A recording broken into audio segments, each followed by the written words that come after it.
So when I was 24, I moved in with my girlfriend Emily to this quiet suburban neighborhood outside Atlanta. The house was perfect. 2 bedrooms, a nice yard, friendly neighbors, even a little dog park 5 minutes down the road. We both worked full-time and didn't have much time to meet people, but everyone we passed on our morning walks or grocery runs always smiled and waved.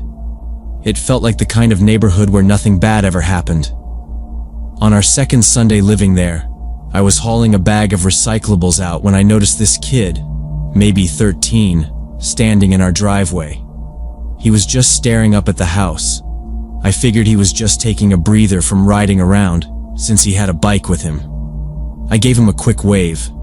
He didn't wave right away, just kind of blinked, and then raised his hand halfway before hopping back on his bike and pedaling away. I mentioned it to Emily when I came back inside.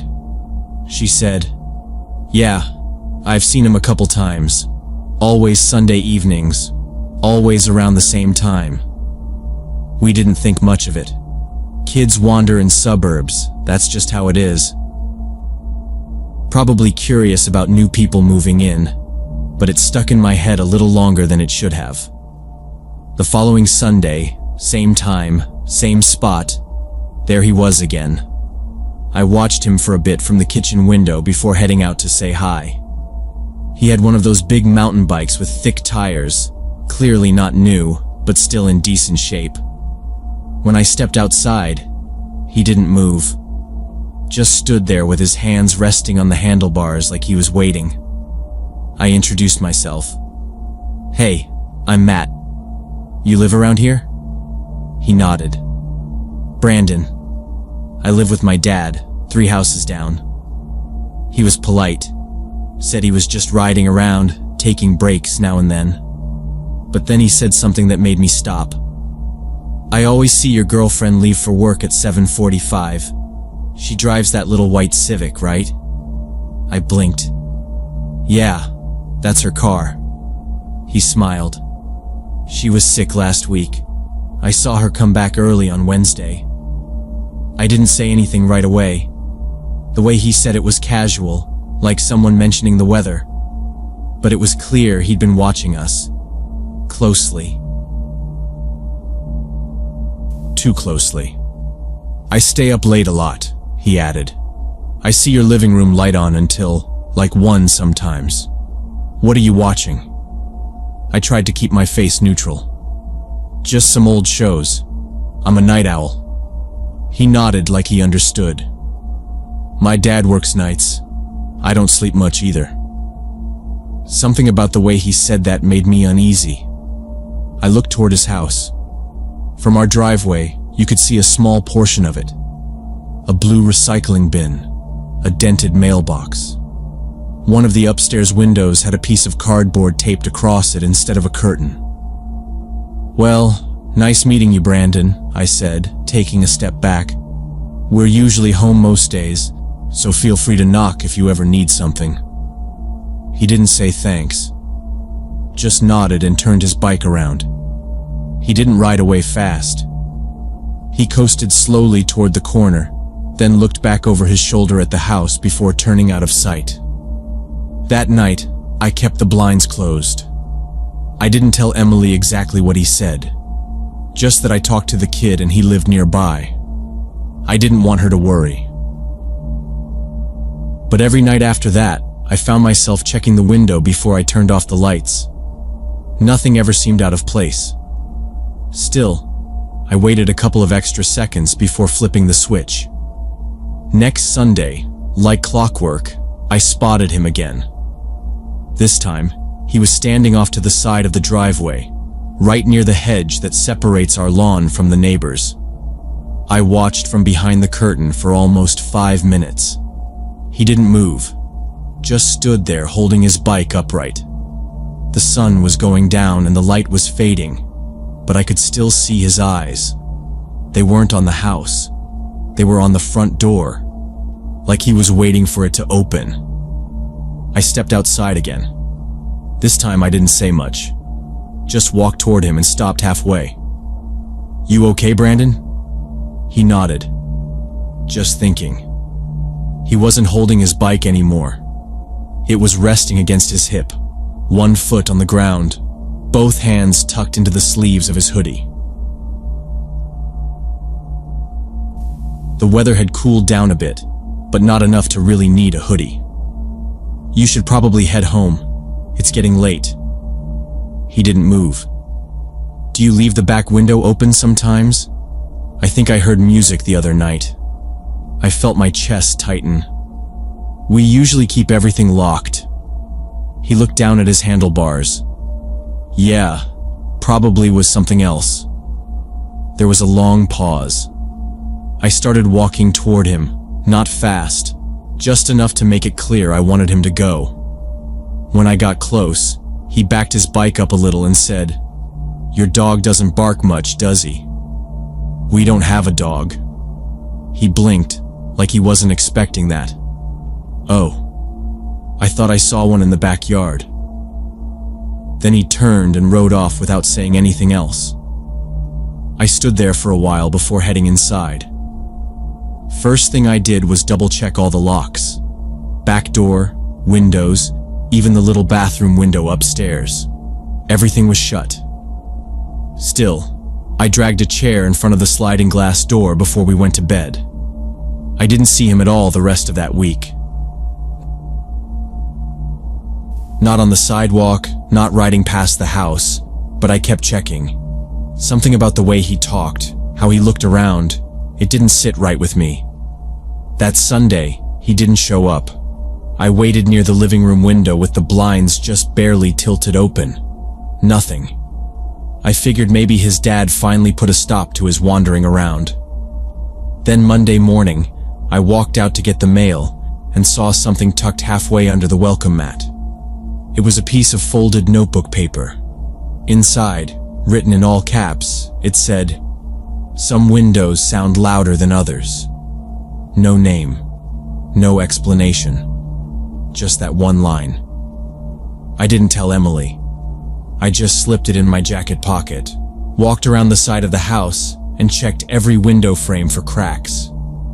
The days after the police came were quiet, and the silence felt like pressure building behind a wall. Emily still closed every curtain tight before sundown, and I added locks to the windows even on the second floor. Brandon didn't come back that week. I watched the footage every night just in case, checking for movement, scanning for shadows near the fence line or by the tree. There was nothing. The oak tree stood still and empty, and our backyard stayed dark and silent. But I kept checking, every night at 11 p.m., like clockwork. The following Thursday, a pizza delivery driver knocked like usual. Emily handed me the cash and I opened the door, but the guy didn't speak. He just handed over the box and left. I closed the door, locked it, then noticed something tucked between the lid and the box. Another piece of folded notebook paper. No envelope, same handwriting, same ink. It said, "You think locks matter?" I dropped the box on the kitchen counter and didn't even realize my hands were shaking until Emily asked what was wrong. I didn't show her the note right away. I just said it was nothing. But later that night, I slid the paper into the drawer with the first one. I called the pizza place the next day. No one remembered Brandon placing an order or coming by. They said they hadn't seen him in weeks. I asked for the name of the guy who delivered it, and they said he'd been out sick. No one was scheduled for our street last night. That Saturday, I installed motion sensors along the backyard fence, wired directly to an alert on my phone. We had the camera system, but it only showed what happened after the fact. I wanted something that would tell me in real time. I didn't tell Emily everything. Just said I was being cautious. She agreed. Neither of us had slept properly in weeks. Then the motion alert came in at 3:12 a.m. I was already awake. I checked my phone and saw the red notification. Motion detected. Backyard south. I tapped it open and stared at the screen. The feed was blurry in the dark, but I could see someone crouched near the back fence, too low for the camera to catch their face. I got up quietly, walked to the kitchen, grabbed the baseball bat from behind the fridge, and slipped out the sliding door barefoot. The yard was cold and silent. I kept to the edge of the house, moving toward the fence slowly. No sound but my own breath. When I reached the tree, I stopped. I looked up. The branches were empty. But there, at the base of the trunk, I found something taped to the bark. Another piece of paper. I pulled it off and read it under the porch light. It said, "She looked right at me."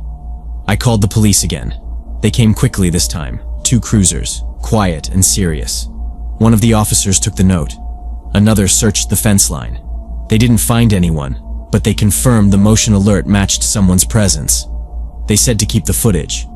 I asked if there was any way to get a restraining order, and they said it could be tricky if Brandon hadn't returned to our property directly. His father had already hired an attorney. 2 days later, Emily called me from work. Her voice was shaking. Someone had left a notebook in the front passenger seat of her locked car. No broken glass, nothing stolen, just the notebook on the seat. Inside were pages of writing, times, dates, sketches of our house from different angles, descriptions of what we wore, what we ate, which lights we turned on and off each night. One page was just labeled "Shower Window, 7:15 p.m. We handed the notebook over to the police. They sent it for fingerprinting. The officer told us later they found multiple prints. Most of them matched Brandon's from the previous incident. One set they hadn't seen before. Likely someone else helping him. The case shifted after that. It went from a concerned neighbor call to a full investigation. The officers asked us to press charges formally. We did. Brandon's father refused to cooperate, claimed the notebook was fabricated, claimed we were harassing his son. Then, less than a week later, they packed up and left. I saw the moving truck in the driveway one morning. No warning, no goodbyes. They were gone by nightfall. The house stayed empty for 2 months before a for sale sign went up. Emily and I didn't ask where they went. We didn't want to know. The neighborhood settled down. No more notes. No more tree climbing. But every night before I go to sleep, I check the cameras. I check the windows. I check the base of that oak tree. I don't even know what I'm looking for anymore. A shadow. A shape. A glint of binoculars. Brandon might be gone, but what he did didn't just fade out when he left. It stayed, like a stain on the inside of your walls that you can't scrub off. Some nights, I catch myself looking out into the dark yard for longer than I mean to, waiting, listening. And once or twice, I've thought I saw someone standing at the edge of the trees. But then the wind moves, and there's nothing there. Still, I keep watching, because now I know.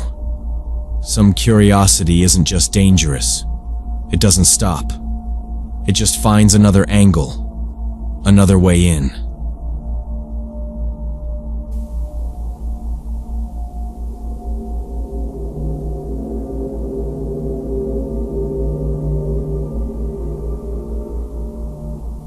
When I was 26, I worked behind the fragrance counter at a mid-range department store in Phoenix.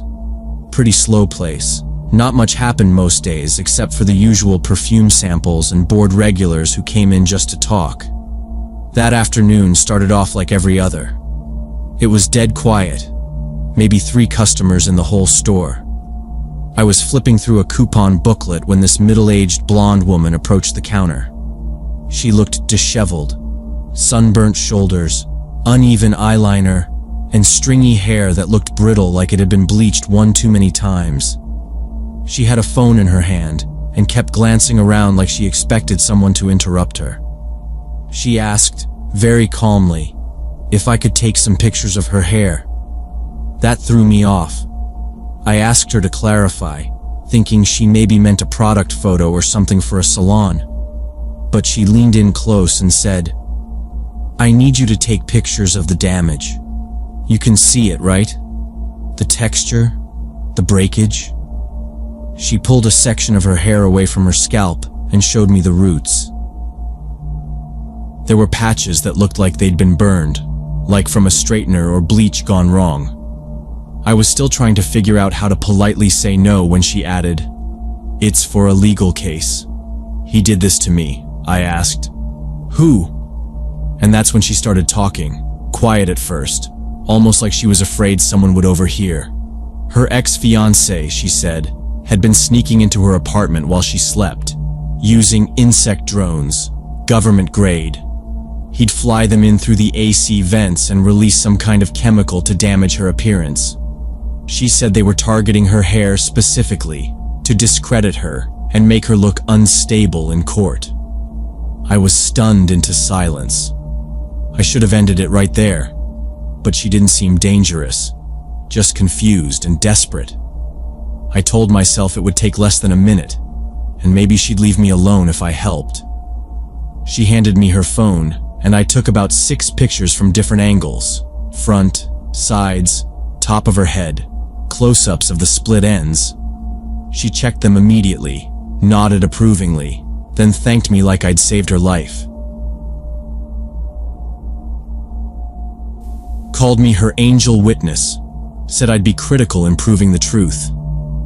I nodded, said something like, "Good luck," and she walked out without another word. I figured that was the end of it, just another strange retail story to tell my friends later. 2 weeks later, I was carrying the last of my boxes into a new apartment across town. It was a small complex, stucco walls, metal railings, every door painted the same dull beige. I was sweaty and distracted, holding a lamp under one arm and using my foot to prop open the front door. The hallway smelled like carpet cleaner and cigarette smoke. I didn't notice anyone at first. Then I felt someone grab my forearm. Firm, not aggressive, but it made me drop the lamp.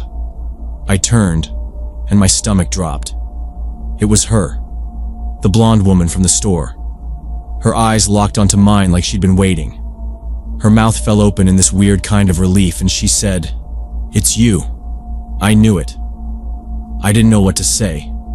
She wasn't smiling, just wide-eyed like this moment proved something important. She pointed across the hall. "That's my place. Number 2109. I just moved in last month." I was still frozen in the doorway, holding my keys and trying not to look panicked. "I knew they'd try to keep us close," she said. "They do this. They arrange coincidences, so we can work together. They want you to keep helping. You have evidence now. You're part of it." I stepped back, not enough to be rude, just enough to make the gap feel bigger. She kept going like I hadn't moved. "What unit are you in? Is it 208? You're across from me, aren't you?" That's how they do it. Always across. Symmetry confuses them. I said, "I'm still unpacking." That didn't slow her down. She started asking if I remembered her. "You're the girl from the mall, right? Fragrance counter?" Then, like she'd already answered for me, she added, "They knew I needed you again. That's why you're here." Her tone had changed. She wasn't just grateful anymore. She was expectant. Like we were teammates in some invisible war, and I hadn't even read the rule book. I told her I had to finish moving, that I'd talk to her later. She nodded like we had a plan, then walked backward toward her door without turning around, still watching me. The second she shut her door, I locked mine. After the day she grabbed my arm in the hallway, things escalated quickly. Within a week, she was outside my door every morning and evening. I'd crack it open to leave for work, and she'd already be standing there in her robe and sandals, eyes bloodshot, hair damp with sweat. She'd grab my wrist the second I stepped out, like she'd been listening for the lock turning. Her grip was always too tight. She'd speak fast, never blinking, always whispering about new dangers. "They're using the conditioner now," she told me once. It's not even the chemicals. It's the scent. The scent is a tracker. It sticks to your lungs. Another time she said, "He's not just sending drones anymore. They've moved to satellites. I can hear them at night." That high-pitched tone. "You hear it too, don't you?" I'd try to pull away and say I had to leave, and she'd follow me to the stairs, still talking. If I took the elevator, she'd jam her arm between the doors to keep me inside. If I said nothing, she'd press harder, repeating her lines, watching my face like she was testing me. "You understand," she'd say. "You saw it too. You know what he's doing." Eventually, I started using the rear stairwell and parking on the street just to avoid her. That worked for 2 days. Then she caught on and started showing up at the back door too. I'd see her reflection in the glass as I approached, already waiting, already talking to herself until I got close. Every exit, every return home turned into a confrontation. It was like I lived in a box and she was sitting on every corner of it. Other people in the building started noticing. I overheard 2 girls in the laundry room talking about the smell from her apartment. "It's like rotten eggs and old litter," one of them said. "I think she's got animals in there." Maintenance came around the next week to ask if I'd seen her. I said yes, more than I wanted to. The guy lowered his voice and said they'd had reports of damage, leaks, bad odors, piles of trash near the door. He said they tried to inspect her unit after a pipe burst, but she'd blocked the entrance with furniture and screamed through the door for half an hour about digital assassins. A neighbor down the hall told me she had accused him of being part of a military experiment. Said he wore the same shoes every day so she'd memorize his walk. Another time, I saw her yelling at the UPS guy because he left a package outside her door. "It's poison!" she screamed, kicking it down the hall. "You think I don't know what's in there?" 2 police cars showed up that night. I listened through the wall as she screamed that her enemies were embedding microphones in her shampoo bottles. She didn't open the door. The cops left. Then came the night I found her waiting outside my door. It was around 9:30. I had just gotten off a long shift and all I wanted was a shower. But she was there, crouched by the hallway wall. I stopped the second I saw her. Her face was pale and shiny, and she was holding something in both hands. I thought it was a flashlight. Then I realized it was a knife. She stood up slow. No words at first, just breathing. Then she said, "I trusted you." Her voice cracked. "You were supposed to help me. You were supposed to be on my side." I backed away. My keys slipped from my hand. I didn't stop to pick them up. She stepped closer. "They got to you. You're feeding them now, aren't you? I saw you talking to the manager. You think I don't see everything?" I got the door open just in time, slammed it shut and locked the deadbolt. She started pounding, hard, over and over, the knife scraping against the door handle. "You don't understand what you've done. You're protecting him now. You're just like the rest of them." I called 911. My voice was shaking, but I made sure to get every word out. The dispatcher stayed on the line while I sat with my back against the door. I could hear her pacing in the hallway, ranting, kicking the wall. Then, silence.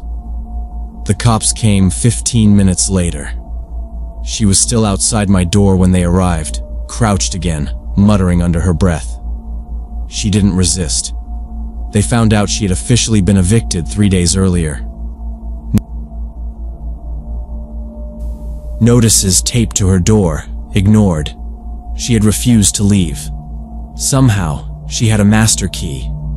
Maintenance later confirmed it had gone missing the week before. She'd been using it to go into other units when people weren't home. They found stolen mail, prescription bottles, even food wrappers from neighbors' fridges. Animal control removed 6 cats and 2 cages of birds from her apartment. Half the animals were sick. The unit was declared uninhabitable. She was charged with trespassing, harassment, unlawful entry, and animal cruelty. That was the last time I saw her. Later, I learned she had similar incidents at 3 other complexes before this one. Different names on the lease, same behavior. I spent weeks looking over my shoulder, waiting to see her outside again. But she never came back. Mental illness explains a lot, but it doesn't erase the danger she caused. I should have said something the first time she grabbed me. I thought I was being kind, thought I was just dealing with someone having a hard time. But when someone starts talking about knives and conspiracies and betrayal, it stops being harmless.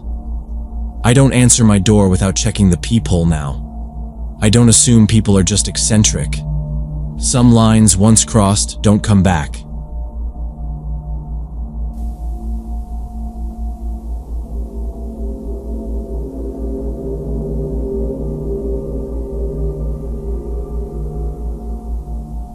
It happened when I was 29 and working as a nurse in a tiny Nevada town with maybe 400 residents total. Everyone knew everyone, which usually felt safe and comfortable. I had just finished a long shift and was looking forward to a hot shower in my little rental house on Maple Street. It was a 1-story place, white paint peeling off the siding, creaky front steps, and a gravel driveway with weeds poking through. Nothing fancy, but it was mine, and it was quiet. I tossed my keys on the counter, kicked off my shoes, and left my scrubs in a pile by the bathroom door. The water took forever to heat up, like it always did, but the pressure was good. I let the steam fill the room while I stood under it, zoning out. After maybe 20 minutes, I got out, dried off, and headed into the bedroom to grab something clean to wear.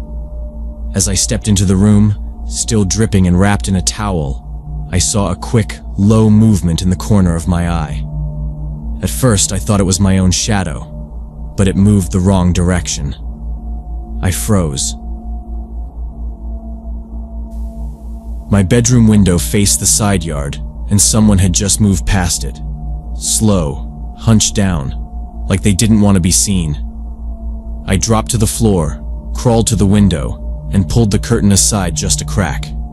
Tom, my next-door neighbor, crouched beneath the window like a damn cat, frozen mid-step, looking right at the siding but angled as if he'd been trying to peer in. My heart pounded so loud I could barely hear. I scrambled to grab my robe, shoved it on, and ran out the front door, yelling his name. He was already walking back to his place next door, arms swinging casually like he'd just come back from the mailbox. When I shouted again, he turned around and raised his eyebrows, like he didn't have a clue what I was talking about. "Hey there," he said, like nothing had happened. "You all right?" I didn't answer. I just stared at him, trying to make sense of it. His whole act, the casual pace, the relaxed shoulders, it was too smooth. It felt practiced. I went back inside and locked every door and window, double-checking each one even though I'd just done it that morning. I stood in the living room for a long time, listening. My house had never felt so small. The next morning, I didn't go to work. I walked straight across the gravel strip separating our 2 yards and knocked on Tom's front door. I wasn't nervous. I was mad. He answered in a t-shirt and jeans, holding a mug of coffee like he'd just gotten up. The inside of their house was dim behind him, and it smelled like toast and cleaning solution. I told him, flat out, that I'd seen him outside my window last night.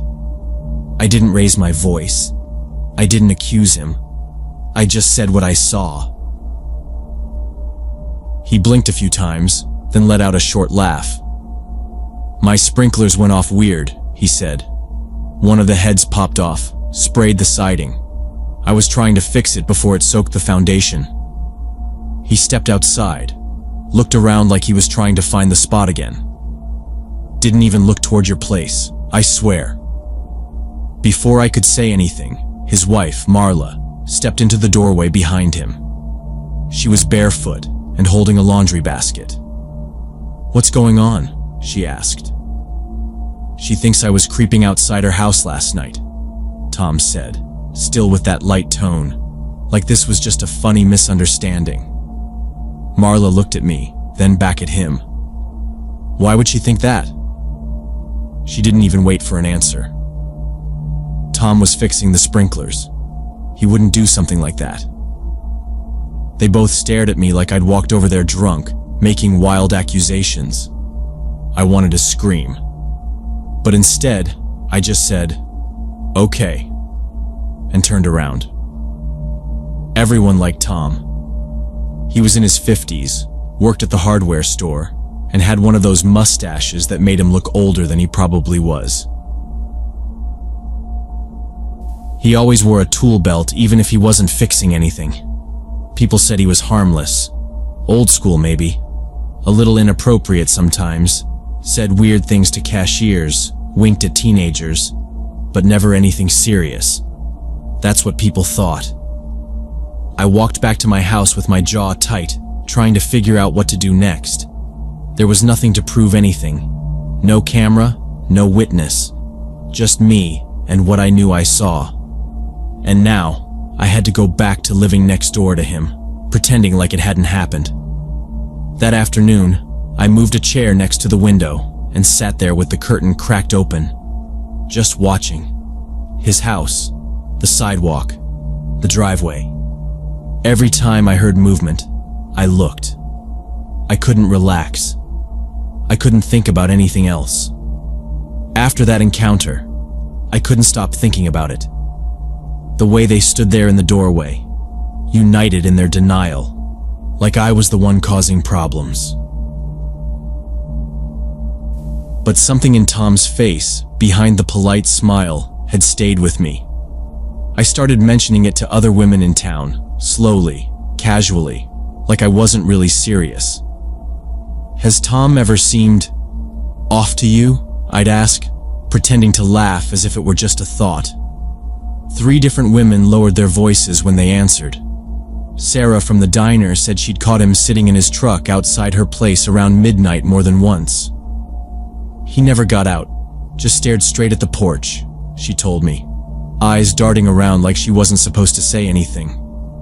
Linda, who sorted mail at the post office, said she'd found boot prints under her bathroom window after a rainy night. Same size as his, but I couldn't say for sure. I just know they weren't mine. Another woman, April, told me she'd seen him walking down her back alley around 5 a.m. a few weeks back.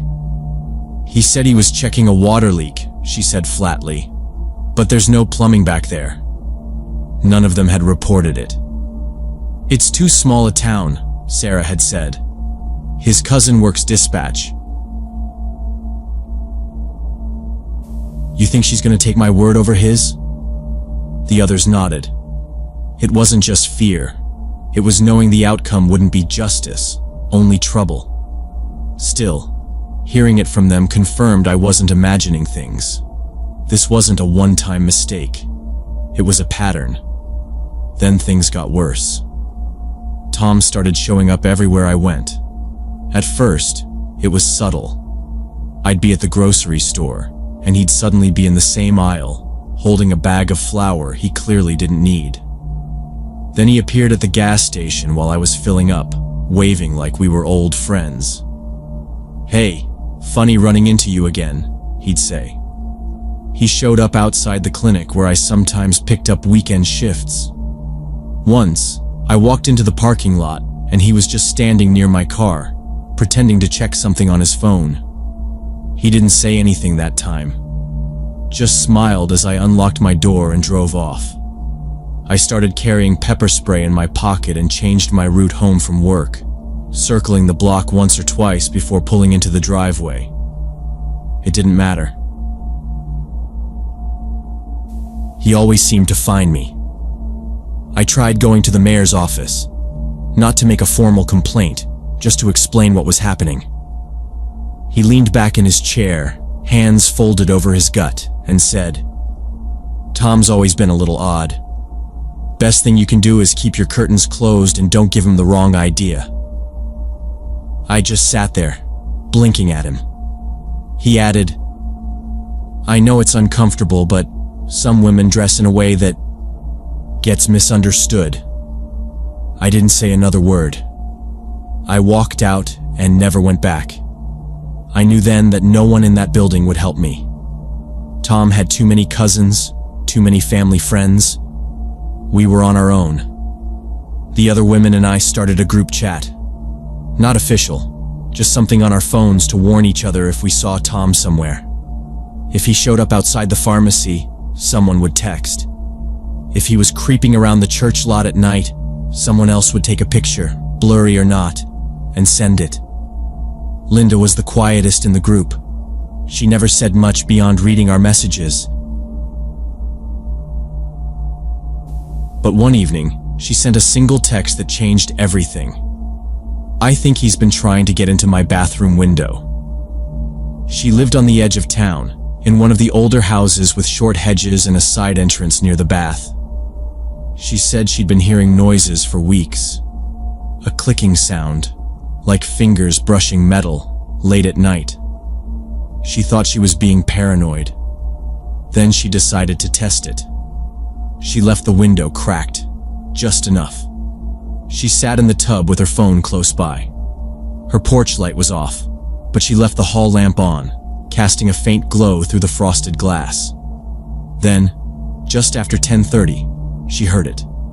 A slow push on the frame. The soft screech of metal against metal. A hand.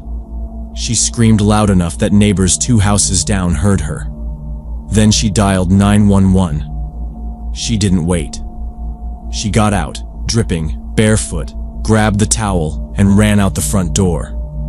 The sheriff's deputy who responded wasn't Tom's cousin. It was a guy from another county, filling in for the week. That's why this time, something actually happened. Tom was found hiding in her backyard, crouched behind a row of garbage cans. He had gloves on. His pockets held a pocket knife, a flashlight, and a roll of duct tape. He said he was just checking a noise. They arrested him right there. In the days that followed, more women came forward. 5 more, all with stories too similar to ignore. Stories of him sneaking around homes, following them to their cars, calling them late at night from blocked numbers. One had even found his fingerprints on her sliding glass door, but never reported it because she didn't think it would matter. It mattered now. He took a plea deal. 2 years in state prison, mandatory counseling, and a restraining order for every woman who had reported him. The town quieted down after that. No one mentioned him in public. His wife moved away. His job at the hardware store never got filled. I still live in the same house. I still lock the windows twice, and I still check behind the shower curtain when I come home, even though I never used to. It's not fear exactly. It's something heavier. In a place like this, where everyone knows everyone, monsters don't wear masks. They wear tool belts and make jokes at the register. They wave from across the street and fix sprinklers that were never broken. And when they get caught, the silence that follows is worse than any scream. Because the truth isn't just that he was watching us. It's that everyone else was watching him too, and choosing to look away.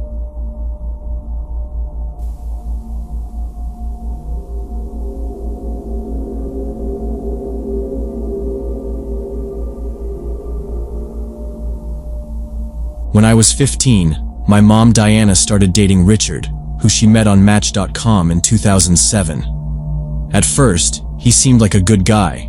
Nice shirts, shaved face. He always brought flowers when he came over. He complimented her on everything, even her shoes, which no one ever noticed. He took us to this overpriced Italian place downtown once, and for a second, I thought maybe we'd all lucked out. She was smiling more than usual, curling her hair again. It looked good on her. But pretty quickly, things started changing. It was small stuff at first. He'd tell her things like, "Your sister always talks down to you," or, "I don't think your friends really want what's best for you." He said it in this quiet way, almost like he was trying to help. She stopped meeting up for brunch with her co-workers, then skipped a birthday dinner for her niece. He always had a reason. He wanted to surprise her with a hike or a concert. It sounded sweet, but it happened every time there was a family event. Within a few months, she wasn't answering calls from her sisters as much, and she hadn't talked to her best friend since New Year's. Then he started getting annoyed when she made plans without checking with him first. Once, she tried to schedule a dentist appointment, and he got weird about it because he'd already set something up for that day. She had to cancel it.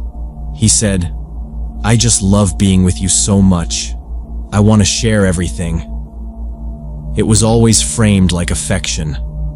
He never raised his voice in front of me, but his mood flipped on a dime. I'd walk in the room and know right away something had set him off. Mom would be quieter those nights. I was too young to see it clearly then, but looking back, he was isolating her, piece by piece. He moved in around the time I started 10th grade. That's when things really changed. He wanted to know where she was every minute. He'd call her when she was at the grocery store to ask what aisle she was in.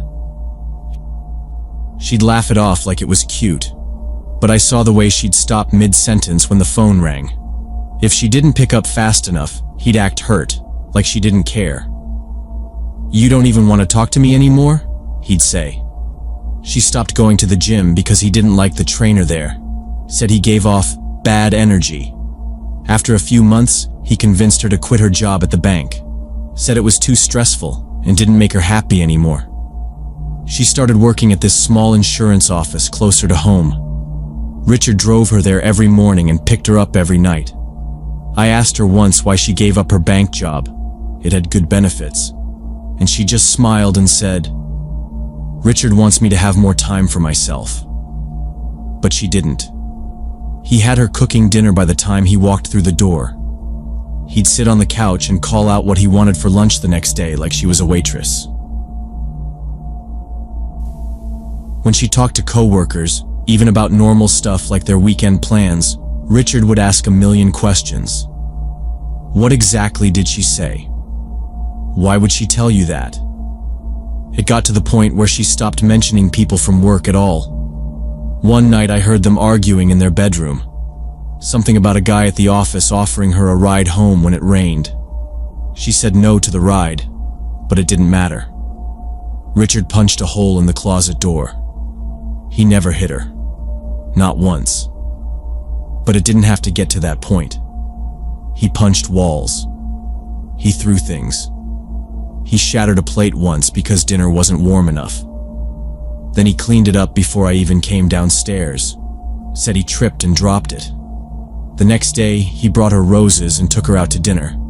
Mom told me he was just stressed from work and didn't mean it. She made excuses like that every time. He's got a lot on his plate right now. He didn't sleep well. He's not usually like this. I tried to talk to her once, tell her that the house felt wrong, like I had to walk on eggshells. She got defensive. Told me I didn't understand adult relationships, that sometimes people argue, and that didn't mean they weren't in love. I didn't push back. I was still a kid. But after that, I kept my distance. I stayed late at school, hung out at the library after hours. Anything to avoid being home. That Christmas, she didn't call her family at all. Richard said he wanted a quiet holiday. Just the three of us. We didn't put up decorations. He said it was a waste of money. I remember sitting at the table with dry turkey and no music playing. The blinds shut even though it was sunny outside. He said natural light gave him headaches. Mom just nodded along. By spring, the walls in the hallway were patched up and painted, like nothing had happened. But I'd seen the dent near the kitchen doorway. He'd thrown a chair once. I don't even remember why. Probably something small. He always said sorry after. Always promised he was working on it. And Mom would nod and tell me he was trying. But nothing changed. The physical violence started in 2009, right before I left for college. I was 17. It was late spring. I came home after spending the afternoon at my friend Sasha's, and I knew something was wrong the second I walked through the door. The lights were on, but the house was too quiet. No TV, no dishes in the sink, nothing cooking. Then I saw her in the kitchen, on the floor, leaning against the cabinet with her head tilted weird. There were marks on her neck, dark, uneven bruises, and her blouse was ripped at the collar. Richard came out of the hallway like nothing was wrong. He smiled at me and said, "Hey kiddo, you hungry?" Like he hadn't just tried to kill someone 10 minutes earlier. I told him to get away from me and locked myself in my room while I called 911. I didn't even check if she was breathing until I was already on the phone. I was shaking too bad. The cops came fast. Richard didn't fight them, just stood there with his hands out like it was some kind of joke. Mom was taken to the hospital. She had a concussion and bruising all over her throat. They said if I had come home even 30 minutes later, it might have ended differently. That scared me more than anything. She finally filed for a restraining order, but she wouldn't press charges. "He promised to get help," she said from her hospital bed. "He swore it won't happen again. He just snapped." I begged her to come with me when I left for college. Told her she could start over, even just stay with Aunt Lynn for a while.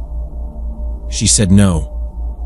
She said the court order was enough and that Richard would back off.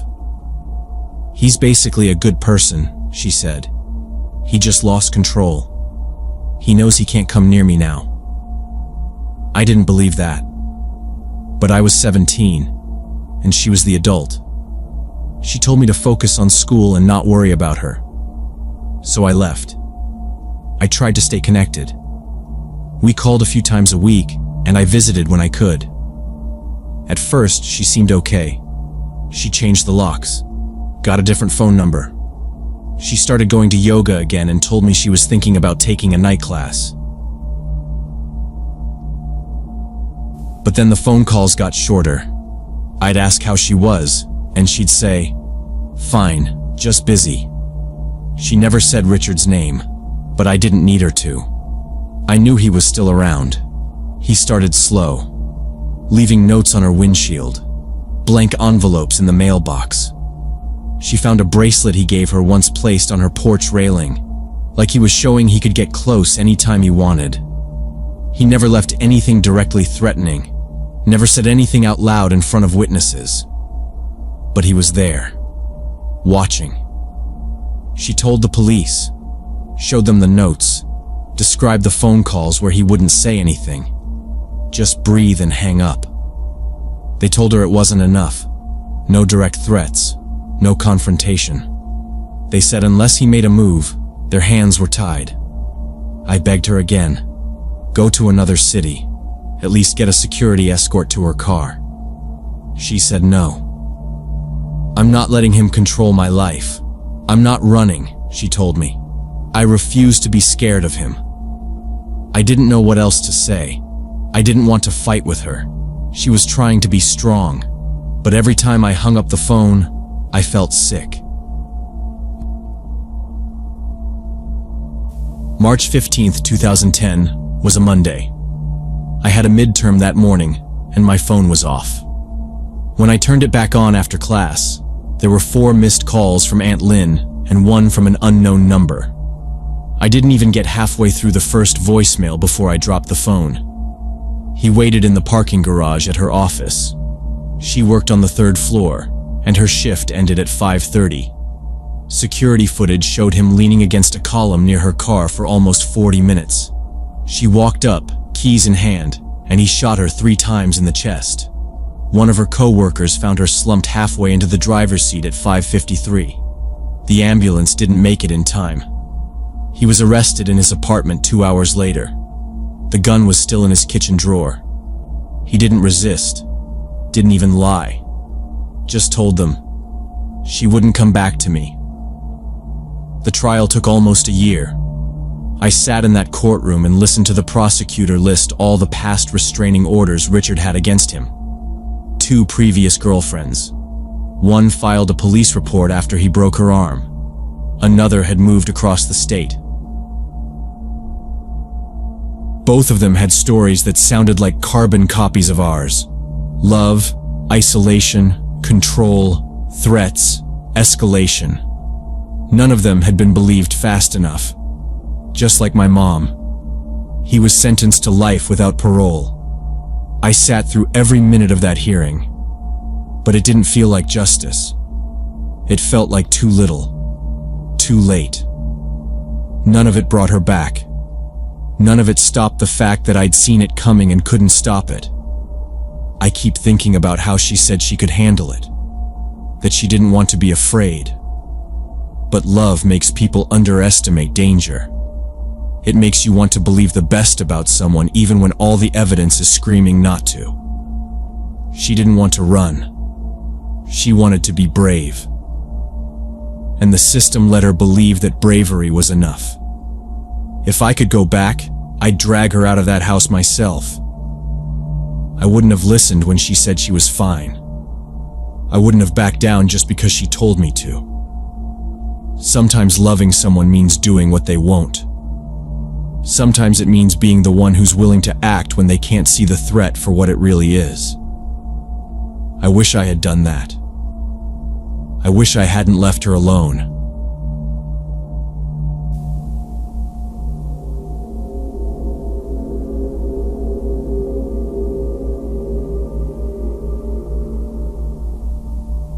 So when I was 19 and in my second year of college, I had this routine of taking the city bus from my dorm to the main campus.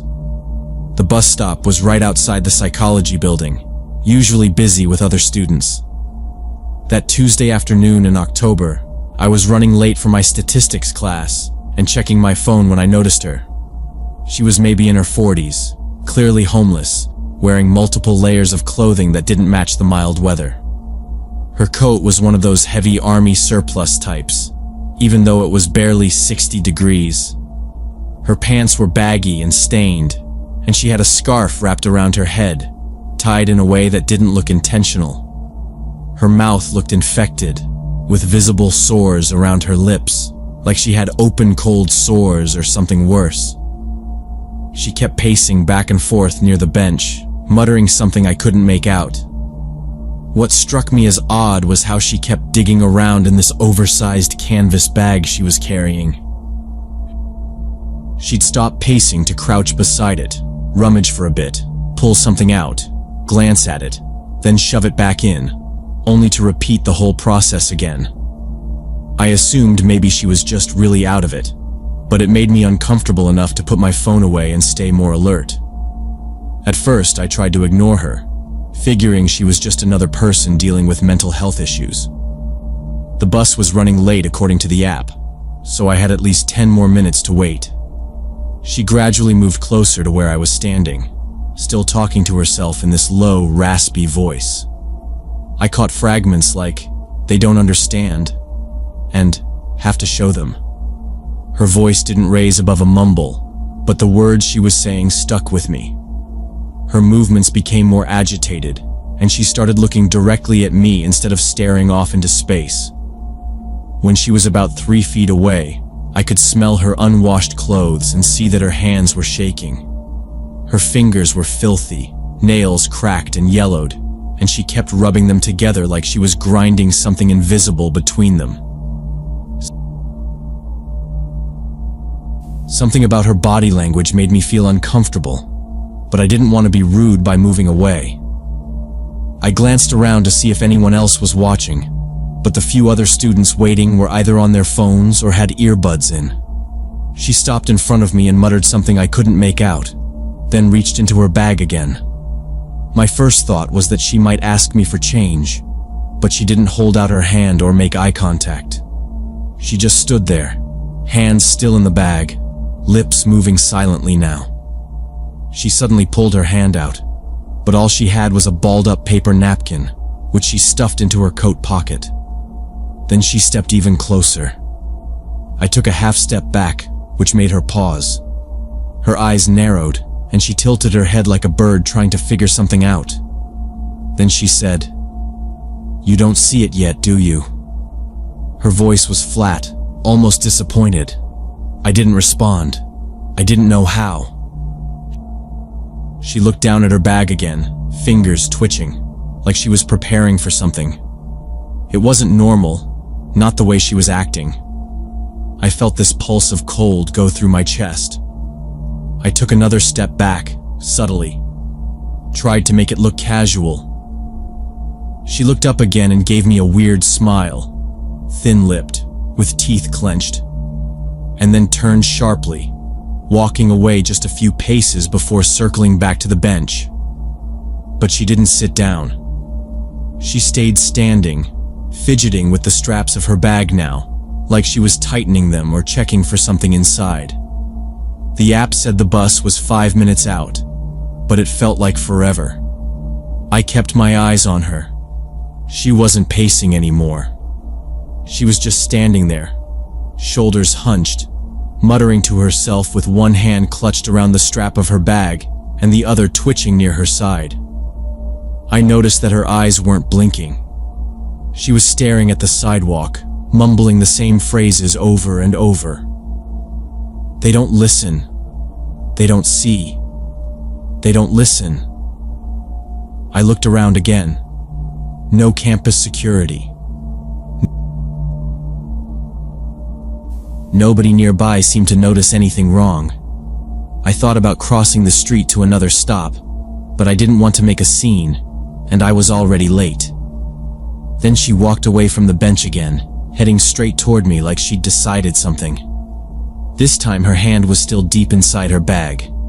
My stomach tightened, and I instinctively took a full step back, bumping into the metal bus sign. She stopped about 2 feet away. "They'll see it when it's too late," she said. Her eyes locked onto mine now. They were bloodshot, rimmed red, and her pupils looked too big, like she was on something or hadn't slept in days. My throat was dry. I started to speak, but she reached into her coat with her free hand and pulled out another napkin, same as before, pressing it to her face and sniffing into it. She turned again and walked slowly back to her spot by the bench. I kept my back to the signpost and didn't move. A minute later, I saw the bus approaching from the corner. I remember the wave of relief washing over me as it pulled up. I didn't even wait for the people to finish getting off. I stepped forward quickly, swiping my card without looking back. I walked to the middle of the bus, sat near the window, and kept my backpack in my lap. I looked outside as the doors closed. The woman was standing exactly where I'd been, just standing there, staring at the bus. Not at me, just staring forward, still muttering.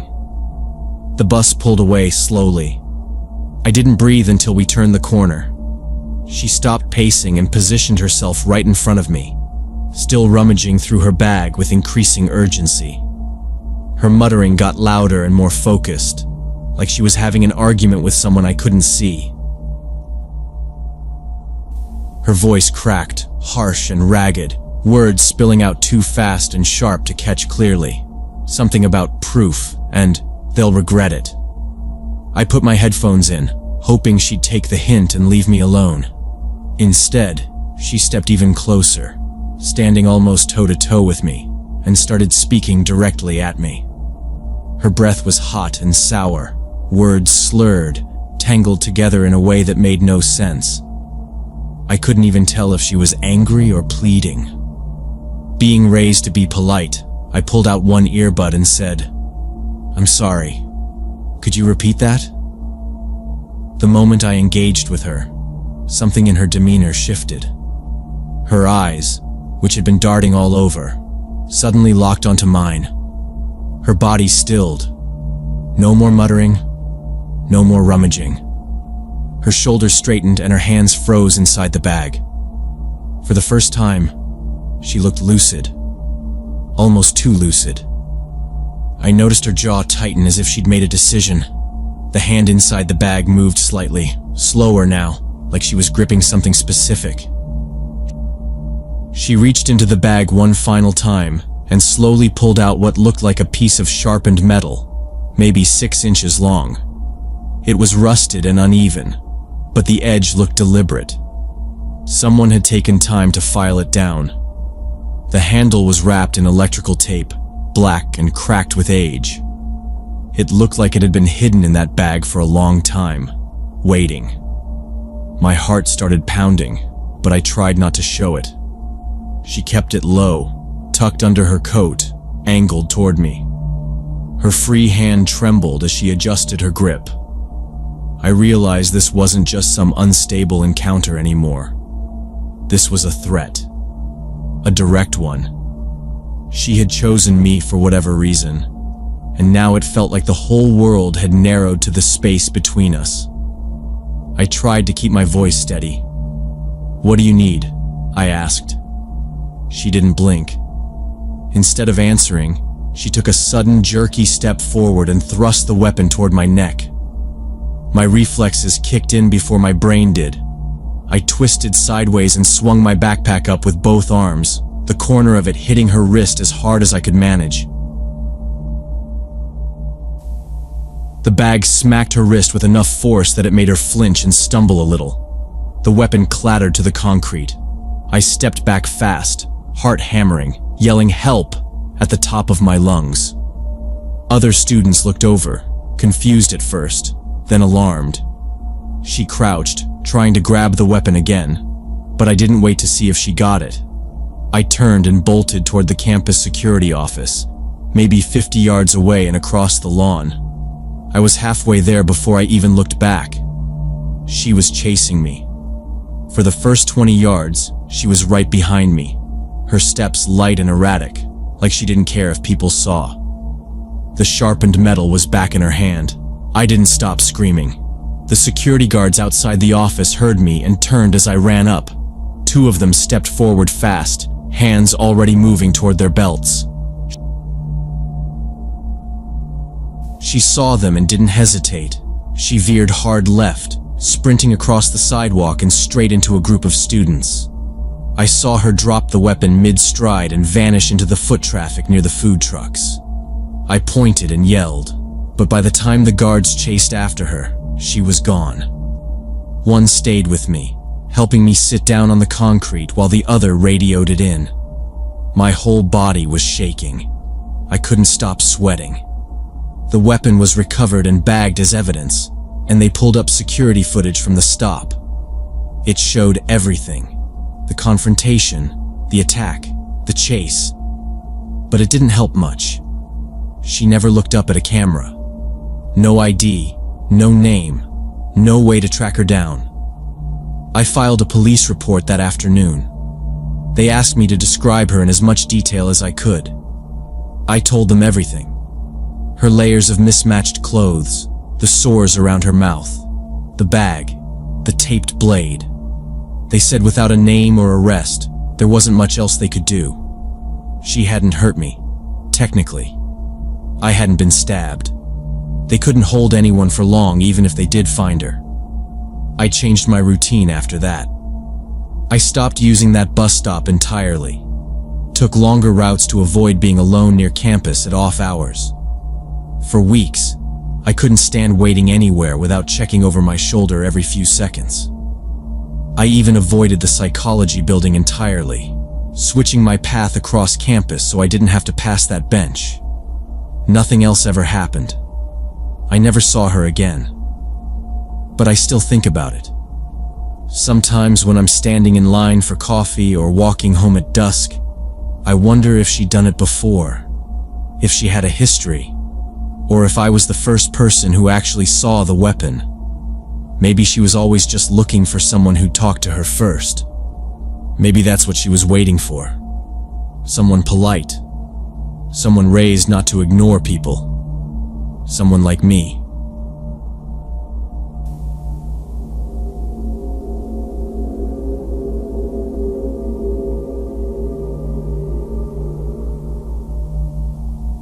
When I was in my early 30s, my husband and I hired Maria Contreras as our housekeeper. This was back in 2004. She had just moved from El Paso with her teenage son, Carlos.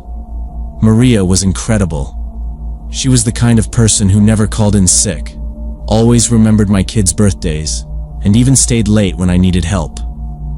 She was warm, polite, and really good with our two daughters. Over the years, we started treating her like part of the family. She came to Thanksgiving dinner, and I'd leave little gifts for her on holidays. I even remember once when my youngest had a fever, Maria sat with her for hours just holding a cool cloth to her head while I was trying to juggle work calls from home. We trusted her completely. Carlos, though, he was different. From the first time I met him, I could tell something was off. He was about 15 back then. Moody, short-tempered, always looking like he had something to prove. Maria brought him by the house sometimes after school, and once he got into an argument with one of the neighbor's kids right in our driveway. He'd punch the kid in the face. I remember that vividly because the other mom came to our door yelling. Maria apologized over and over, begged us not to hold it against her, and told me Carlos was just having a tough time adjusting. She said the move had been hard on him, and he just needed time. I wanted to believe that, but things got worse. He got suspended twice during his junior year, once for fighting and once for yelling at a teacher. When he was 17, he was arrested for assault after a fight in a parking lot. The charges were dropped, but it scared Maria.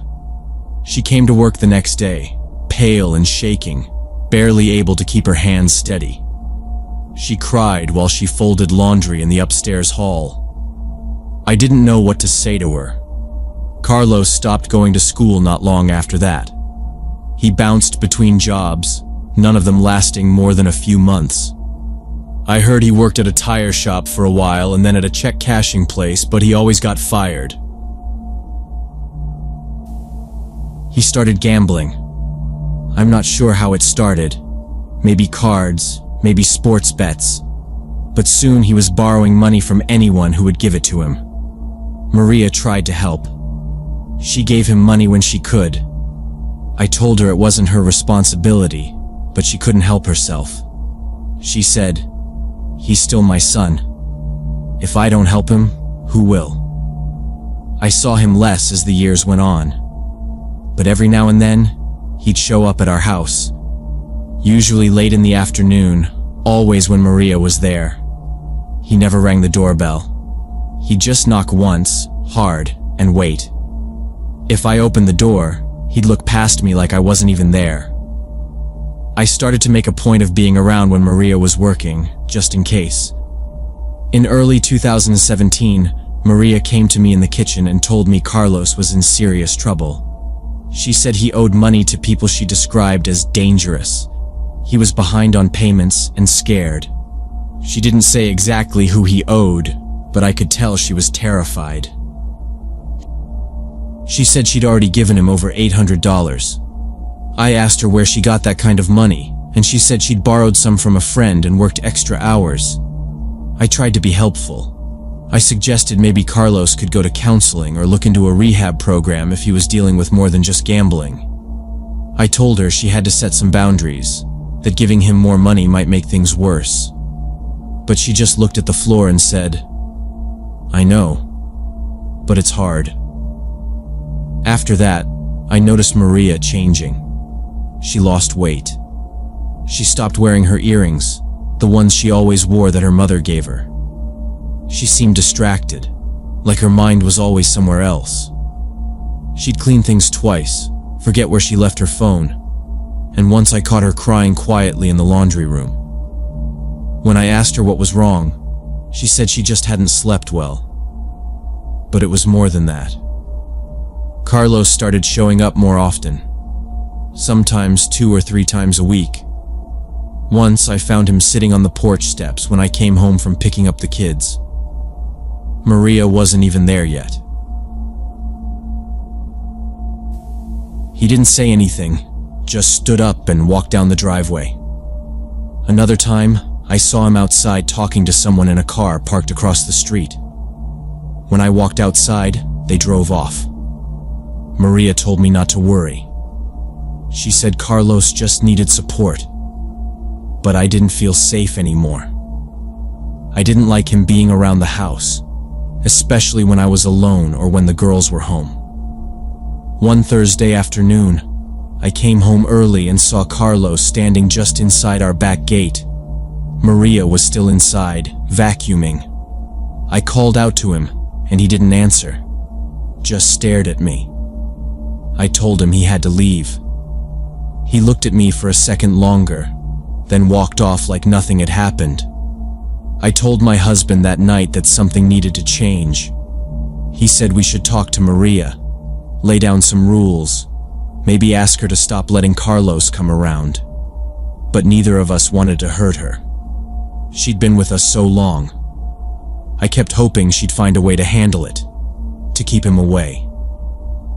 Then one morning, I came downstairs and found the back door open. Nothing was missing. Nothing seemed out of place. But it was cold, and I knew I hadn't left it open. I closed it, locked it, and waited for Maria to arrive. When she did, I asked if Carlos had been by. She said no. But her hands were shaking when she poured her coffee. On March 15th, I decided to come home during my lunch break to grab some documents I'd forgotten. This wasn't unusual. I did it maybe once a week. I remember the sky was overcast that day, and traffic was heavier than usual on the freeway. I pulled into the driveway around 12:40 p.m. and noticed Carlos's old Honda parked across the street. The driver's side window was partially down, and a pile of fast food wrappers was visible on the passenger seat. I assumed he was visiting Maria, which I didn't love but had accepted. She was off that afternoon anyway, so maybe they were meeting to talk things out. I used my key to enter through the front door and called out, "Hello? It's just me, I forgot something." Nobody responded, which struck me as strange. The television was playing in the kitchen, one of those daytime game shows with loud, exaggerated music and canned applause.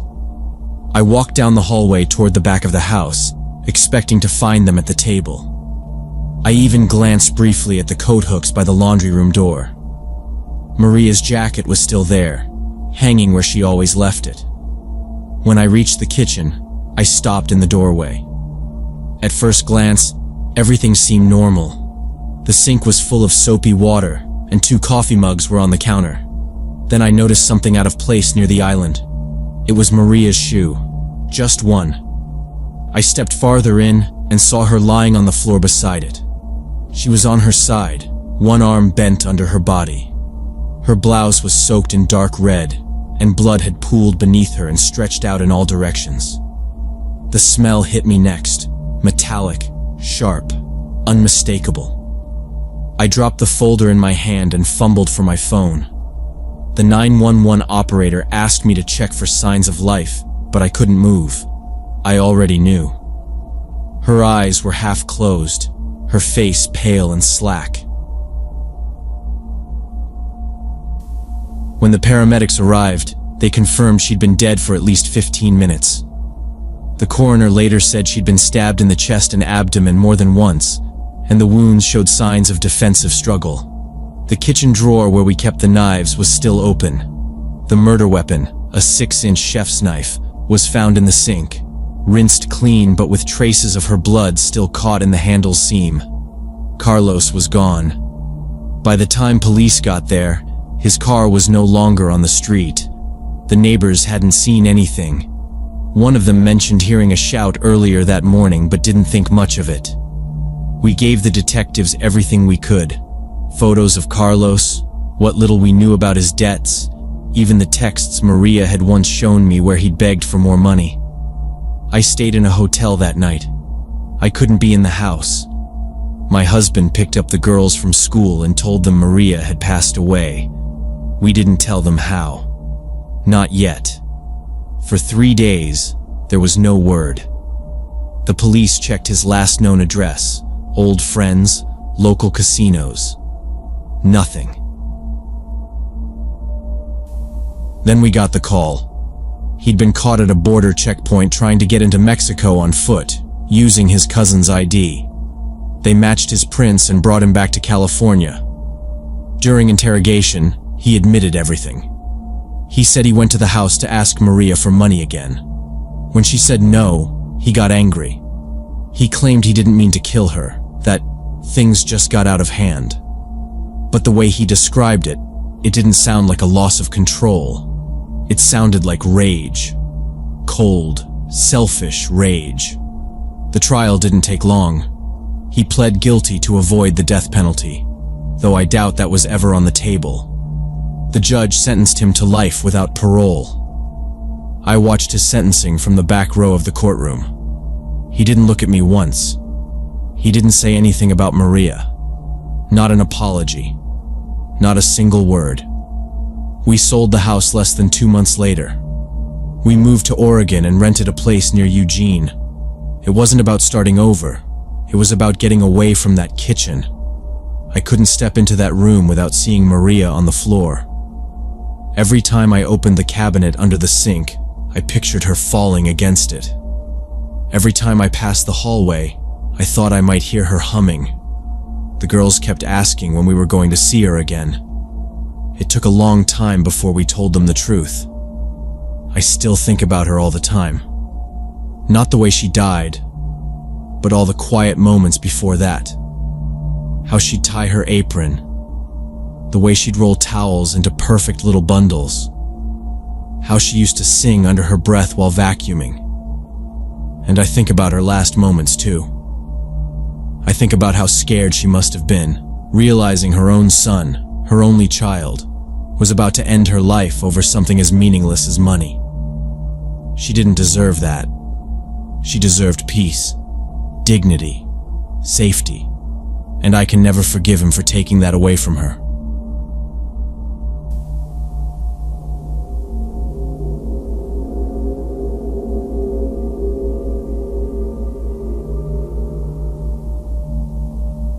So last year I got hired as a veterinary technician at this older clinic in suburban Atlanta. During my interview, the office manager mentioned that the building was from the 1970s and had some quirks. Old pipes that made noise, electrical issues, and a basement that smelled weird sometimes. I didn't think much of it since I needed the job and the pay was decent. The first month went smoothly, working mostly with the upstairs examination rooms and surgery prep. The other techs were friendly, and the veterinarian seemed competent. It wasn't a big clinic, just a main hallway with 4 exam rooms, a small surgical suite, an office, and then the basement where we stored older files, bulk meds, and unused equipment. About 4 weeks in, I was working late to finish inventory, when I heard what sounded like someone typing on a keyboard coming from the consultation room next door. I figured maybe one of the vets had come back in for something, but when I stepped into the room, it was completely dark. The keyboard was still, the computer powered off. I stood there for a second, confused. The sound had stopped the moment I opened the door. I flicked on the light, glanced around, nothing seemed out of place. I told myself maybe I was hearing the pipes. They hiss and rattle sometimes when the water heater kicks on.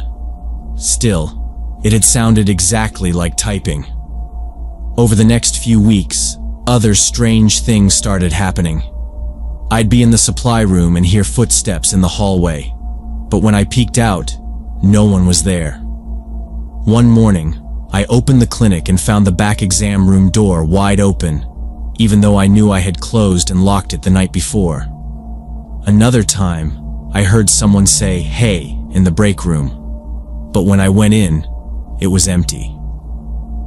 The first time I mentioned it, one of the vet assistants laughed and said, "Oh yeah, this building makes all kinds of noises. You just get used to it." She said the heating system and plumbing were rooted weird, and sometimes it made normal sounds come from unexpected places. Like it could sound like it was upstairs when it was really down in the basement. Other staff had similar stories. Nothing dramatic, just little moments that didn't quite make sense. I tried not to let it get to me. I had a job to do, and the work was busy enough that I could mostly ignore the odd stuff. But I did start making sure I left before closing if I could help it. I didn't want to be the last one there. One Friday evening, I had to stay after hours again to help prep a surgery for the morning. The vet had asked me to get a specific anesthetic from the locked cabinet in the basement storage. I really didn't like going down there alone. It smelled damp, and the lights buzzed faintly like they were about to die. But I went down anyway, flipping the switch and stepping onto the concrete steps. The air felt colder than usual. I walked quickly past the old X-ray machine and file boxes, found the cabinet, unlocked it, and started rummaging through the vials. Behind me, I heard a soft click. I turned. The door at the top of the stairs had closed. I hadn't shut it. I went back up, opened it, looked around. No one. I locked it open this time with the hook on the wall just to be sure. When I got back down, I was more focused on getting out than finding the exact lot number the vet had requested. I grabbed the vial I needed and left the rest for later. That was the first time I felt something wasn't just quirks of an old building. From then on, I made excuses whenever something needed to be fetched from the basement. If no one else was available, I'd wait until the next morning when there were more people around. But then, one Wednesday, I was the only tech scheduled for closing. The afternoon had run long, a surgery went over, and the vet needed post-op notes entered into the system. She asked if I could stay 30 minutes and upload the photos and data from the procedure. I said yes, and figured I'd be done by 6. Everyone else left by 5:30. At 5:52 p.m., I was typing into the patient record at the main computer in the reception area when I heard it again. Typing. Rapid, almost frantic, from the consultation room behind me. Same exact rhythm I heard the first time. I stood up, didn't move right away. I waited to see if it would stop. It didn't. I walked to the doorway, pushed it open slowly. The room was dark again, the computer still off. But this time, the keyboard was angled oddly on the desk, like it had been moved. I didn't go inside. I stepped back and turned off the lights in reception. I didn't bother logging out of the system. I grabbed my bag and left, locking the front door behind me. I stood in the parking lot for a second and looked back through the glass. It was quiet. Everything still. I didn't say anything about it the next day. I finished the post-op records that morning before anyone asked. After that, I made a habit of staying busy in the lab or kennel area if I had to be there late. I avoided the offices and consultation room if I was alone. I stopped offering to help with inventory or drug counts that weren't urgent, and I never went down to the basement unless 2 other people were nearby. The other staff didn't press me about it. I think they noticed I'd changed my routine.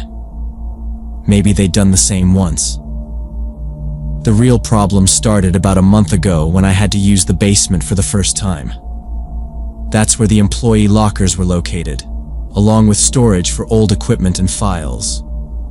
The basement always smelled strongly of disinfectant and had poor air circulation despite having a ventilation fan. It was cold in an unpleasant way. Not cool like air conditioning, just stale and slightly damp. The first time I went down there, I noticed my eyes started burning a little after just a few minutes. I thought maybe it was the cleaning chemicals. I grabbed my things and got out quickly.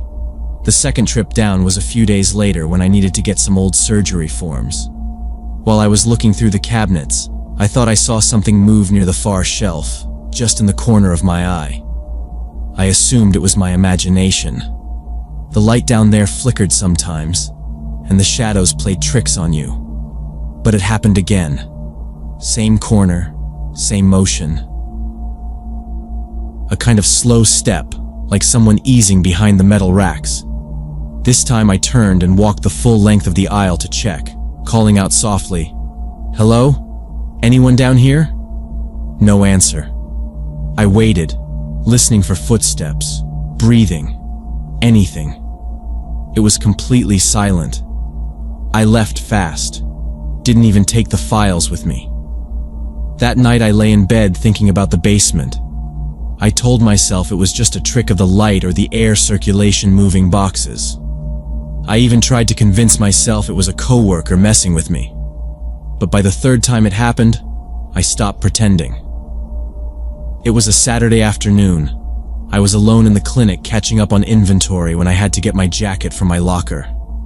I really didn't want to go down there. I stood at the top of the stairs for a full minute before going down. I kept the light on and tried to move fast. My locker was near the old metal sink, opposite the shelf that held stacked kennel panels and unused monitors. While opening the locker, I glanced toward the back corner near the old filing cabinets, and that's when I saw her. A woman. She was facing slightly away from me, standing motionless. She wore dark gray medical scrubs, like the ones we use in surgery, but faded and wrinkled like they'd been worn too long without washing. Her long brown hair covered most of her face. She didn't move when I looked at her. She didn't say anything. I just stood there, frozen, gripping my locker door. Then slowly, she lifted her head toward me, and her hair fell away from part of her face. One of her eyes, her left eye, was glowing. It wasn't a reflection. It was a solid, almost white-yellow light, bright and sharp like a flashlight beam behind her eye. Something about it made me sick to my stomach. I didn't scream. I just took a step backward and knocked over the mop bucket behind me.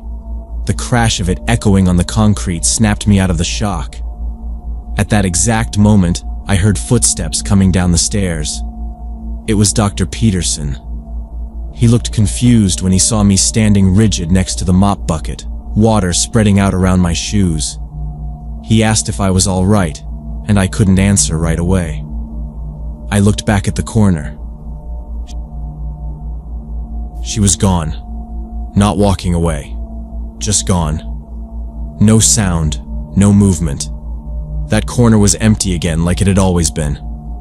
My heart was pounding hard enough that I had to sit on the bottom step for a minute. He crouched down next to me and asked what had happened. I told him what I saw, every detail. The scrubs, the glowing eye, the fact that I'd seen movement in the basement more than once before. I expected him to laugh or look at me like I was losing it. Instead, his expression tightened. He glanced around the basement quickly, like he was checking something. Then he looked back at me and said, "Yeah, that's not good." Dr. Peterson helped me back upstairs and poured me a glass of water. We sat in the break room while he explained. Apparently, some of the older disinfectants we used in the clinic, especially down in the basement storage, contained volatile solvents. The fumes weren't always obvious, but in a space with poor airflow, they could build up over time and cause side effects: headaches, dizziness, confusion, and in rare cases, visual and auditory hallucinations. He said there had been reports of similar things at other older facilities. He admitted he'd been meaning to replace the ventilation fan in the basement for a while, but hadn't gotten around to it. I asked why no one had mentioned this before. He looked tired when he said, "Because we don't think of those chemicals as dangerous unless someone gets sick. And no one's reported seeing things like that before." He called a contractor that same day. By the end of the following week, the old fan was ripped out and replaced with a stronger industrial exhaust system that vented directly outside. They also reviewed the list of cleaners we used and swapped out the strongest ones for low-fume alternatives. I haven't seen anything strange in the basement since. No figures, no glowing eyes, no shadows moving in the corners. It's just a cold, ugly storage space again. Still smells bad, but not in a chemical way. just like old plastic and damp cardboard. I haven't told many people the whole story. It's embarrassing. I thought I was losing it, that something supernatural was happening. But it was just bad ventilation and cheap cleaning products. Now, every time I walk into a work area, I make sure there's airflow. I don't stay in closed spaces with strong fumes. I never go back into that basement without making sure the exhaust fan is humming above me. I still remember how real it felt, though. That glowing eye. The way it stared right at me like it knew I could see it. I know it was a hallucination, but it still felt like something was watching me. And part of me thinks it still is. Just not down there anymore.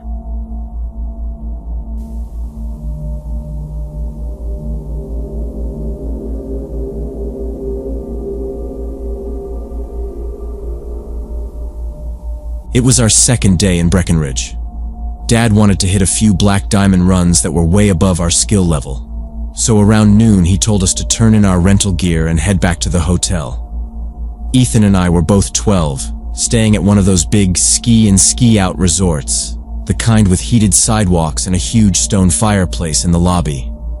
We returned our skis at the rental shop just off the slope and started walking through the courtyard toward the hotel entrance. The snow was falling lightly. Everything felt calm. That's when we saw him, a tall guy in a gray maintenance uniform. He looked like he was in his 50s, neatly trimmed beard, clean gloves, no hat. I remember that because it was weird not wearing one in that weather. He smiled and stepped toward us, blocking the path just slightly. "You boys staying at the lodge?" he asked. Ethan nodded. The guy didn't waste time. He said he worked for the resort's maintenance team and needed help moving some equipment into a service room around the back. "It's nothing dangerous," he said. "Just a dolly and a couple boxes. They're too awkward for me to handle alone, and my partner's late." I wasn't sure what to say. Then he pulled a $20 bill from his front pocket, folded it in half, and held it out. "20 each. 5 minutes of work. What do you say?" He smiled again, like we were doing him a huge favor. Ethan gave me a look, eyebrows slightly raised. He wanted to help. I could tell. We didn't really have spending money, and $20 each felt like a lot to two 12-year-olds. But something felt off. He didn't talk like the other staff we'd met. No radio on his shoulder. No clipboard. And he kept glancing around behind us. Not just like he was in a hurry, but like he didn't want anyone else to notice what he was doing. I looked at his uniform again. It had the same color and patch as the hotel staff, but there was no name tag. Not even a badge number. His boots were spotless. That struck me because every other worker we'd seen had salt-stained shoes and scuffed jackets from being outside all day. "Only take a second," he said again, gesturing toward a maintenance door near the back edge of the property. "It's just around that corner." He was positioning himself so we'd have to walk past him to get to the lobby doors. Not aggressive, just subtle. I stepped to the side and said, "We're supposed to meet our dad right now." It was the first excuse I could think of. He didn't move at first, just stood there like he was trying to decide what to say next. Then he stepped aside slowly and said, "All right, your call." But even as we passed, I felt his eyes on our backs. I glanced behind once. He was standing still, watching us, the $20 bill still in his hand, like he hadn't even thought to put it away. Inside the lobby, the air was warm and the fire was roaring, but both of us stayed quiet. Ethan asked if we should tell someone. I said maybe. We sat near the front desk for a while, pretending to wait for Dad. I scanned the crowd. No one looked like him. I kept checking the glass doors. After about 10 minutes, we went up to the room. Ethan was unusually quiet. He sat on the edge of his bed and kept his coat on. I took mine off and walked to the window that overlooked the back of the building. The maintenance road was just visible beyond the trees. There he was. The same guy was standing outside that service door, holding something long and thin. A pipe or a crowbar, maybe. He was pacing, checking his phone, then the door, then the path leading back toward the hotel. I stepped back from the window. Ethan asked, "Is he still there?" I nodded. I didn't say anything else. He didn't ask again. After a few more minutes, I told him I was going downstairs to buy snacks from the vending machines. He didn't want to come. I went alone, took the elevator to the lobby floor, then turned the corner past the ski lockers. There was another maintenance guy, older, heavier, wearing a radio and scuffed black boots, unloading boxes from a cart. His name tag read, Marcus. I walked up to him. "Hey, are there supposed to be two of you guys working that back door?" He stopped what he was doing and looked at me. "What do you mean?" "There's a guy outside, says he's maintenance. He tried to get us to help him carry stuff into the building." Marcus narrowed his eyes. "Where, exactly?" I pointed down the hallway. "Back service door, behind the ski shop." He dropped the box he was holding and grabbed his radio. "Security, this is Marcus by the main locker hall. We might have a situation by the rear access door. Young guest reported a suspicious individual in uniform." The response came through quick. "Copy that.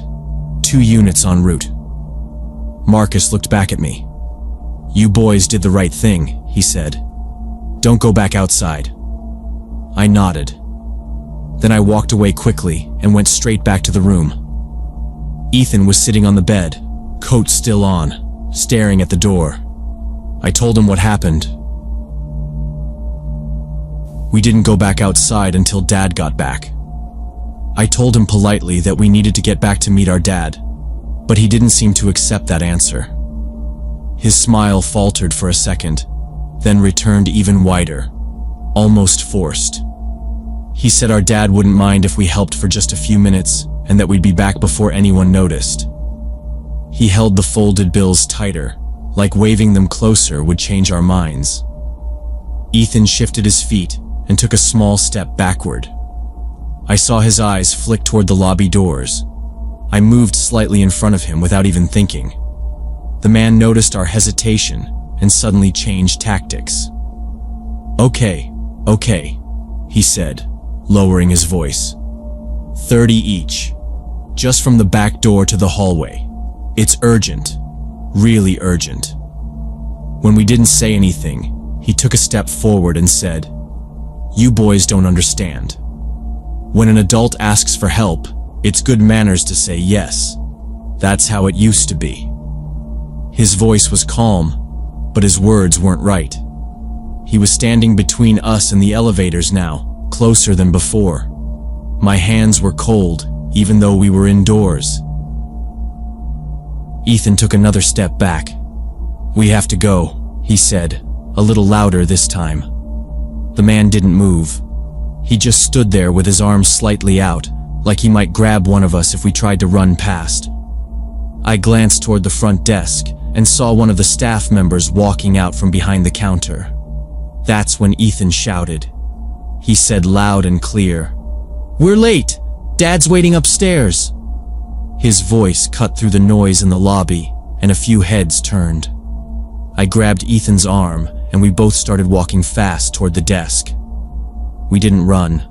I didn't want him to chase us. The man came after us anyway, still talking. Hey, wait. I just need a hand for a minute. Don't make it weird." We didn't stop.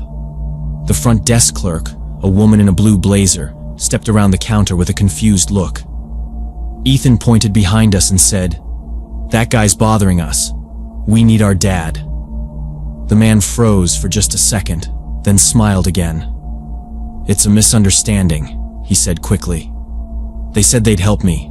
I work here. I'm maintenance." The clerk didn't smile. "May I see your ID badge?" she asked. He patted his jacket like he was looking for it. "Must have left it in the locker," he muttered, backing toward the exit by the side hallway. "It's just... forget it. I was trying to do my job." The desk clerk didn't move. She picked up the phone and asked for security over the PA system. Ethan and I stood still, side by side, watching the man walk briskly away down the side hall. Before he disappeared through the door, he glanced back at us once. Just once. Security came fast. 2 guys in dark vests with radios clipped to their collars. One of them ran toward the side door where the man had gone. The other stayed near us, asking what happened. The desk clerk filled him in. A few minutes later, the radio on the guard's shoulder crackled. "He's heading into the garage, southeast exit." The guy next to us responded and hurried after them. I didn't even realize I was still clutching Ethan's arm until I let go. My fingers were stiff. They found him in the garage. He was standing next to a white panel van, trying to unlock the back doors with a set of keys that didn't seem to fit. When they called out to him, he ignored them. When they got closer, he tried to walk around the side like nothing was wrong. That didn't work. One of the guards stepped in front of him, while the other went around the rear. He tried to talk his way out again, but this time he wasn't calm anymore. His voice cracked. He said he was looking for something he'd dropped earlier. He said he was allowed to park there. He said the van belonged to his cousin. None of it made sense. When the guards asked to look inside the van, he refused. They didn't push him, just radioed for the police and kept him there until they arrived. Ethan and I were taken upstairs to our room. Our dad was already there, just getting in from the slopes. The desk had called him. When we walked in, he looked from me to Ethan and back again. He didn't say anything at first, just pulled us both into a hug. About 20 minutes later, someone knocked. It was hotel security, along with a uniformed police officer. They explained what they found. The man wasn't a guest. He wasn't on the payroll. The van wasn't registered to anyone staying at the resort. Inside his jacket, they found a small bottle labeled chloroform. Also, zip ties, several of them. In the van, blankets, rope, and duct tape. No tools, no ID. He gave a fake name and refused to answer questions.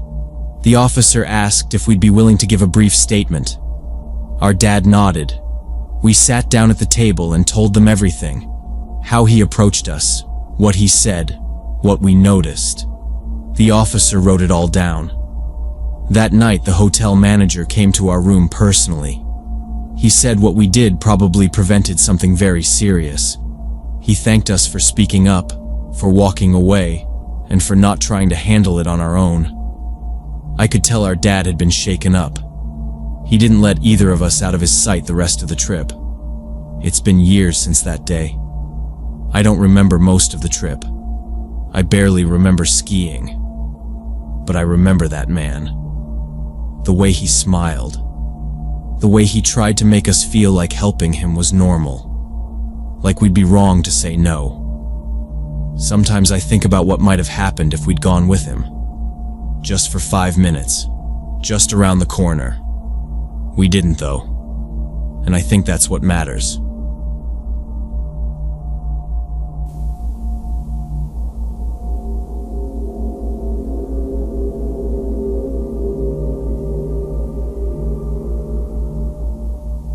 We were driving to our cabin in Oregon when I first saw the van. Mark was behind the wheel, his left hand tapping lightly on the steering wheel like he always did when the road got quiet. Our son Ethan was slouched in the back seat with his hoodie up, flipping through one of his graphic novels.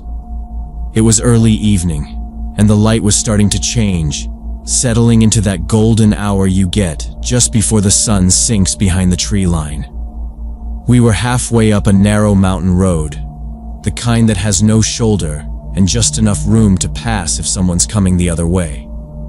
That's when the white van came up from behind and passed us. It didn't just pass.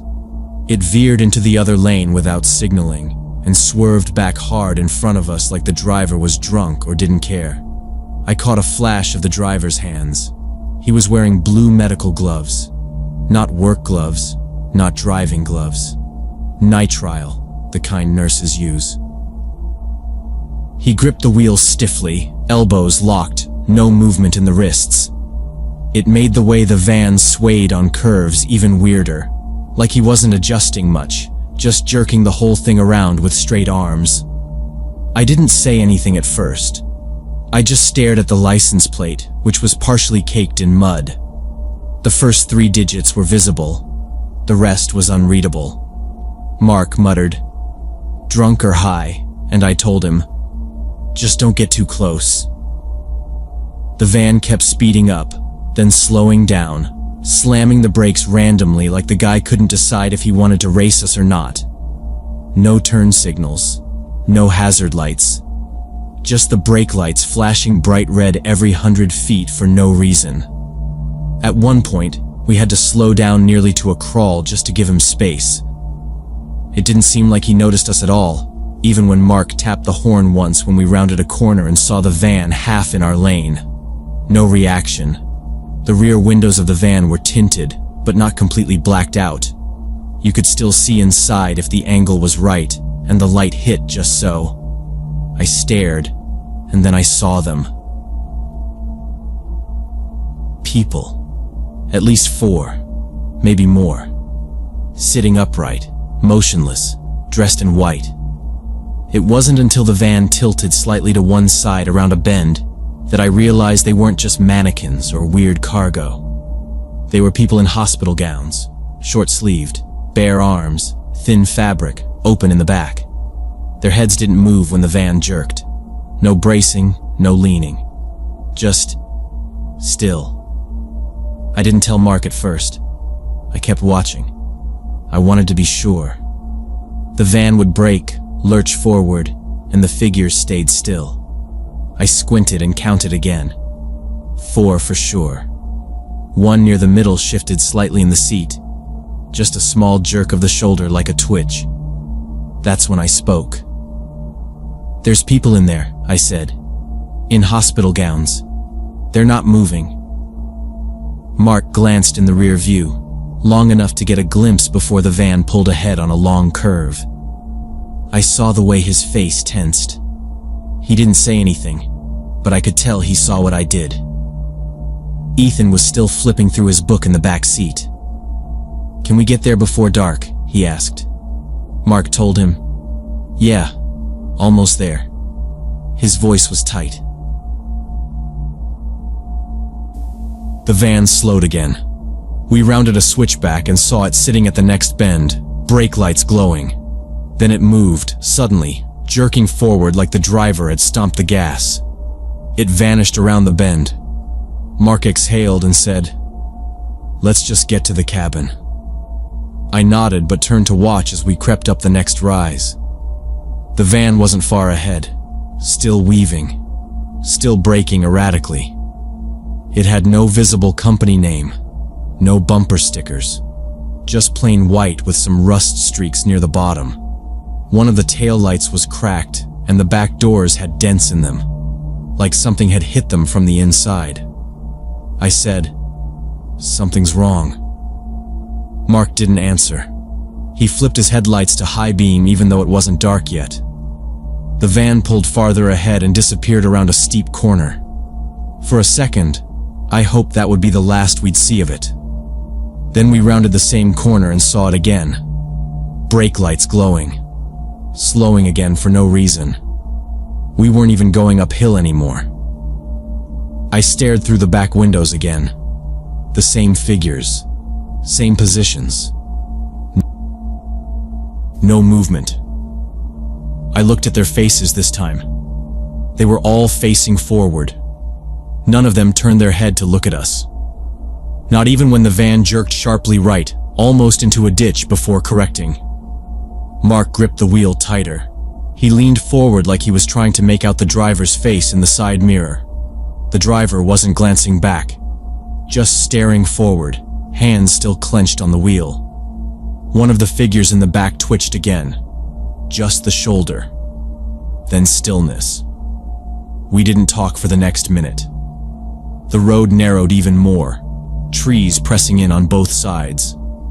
I kept my eyes on the van. Its brake lights blinked on and off. Then it took a wide right curve and vanished from view.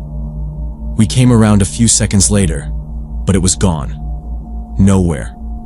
No road branching off. No place to pull over. Just empty gravel and a wall of trees. I twisted in my seat. Looked out the back window. Nothing behind us either.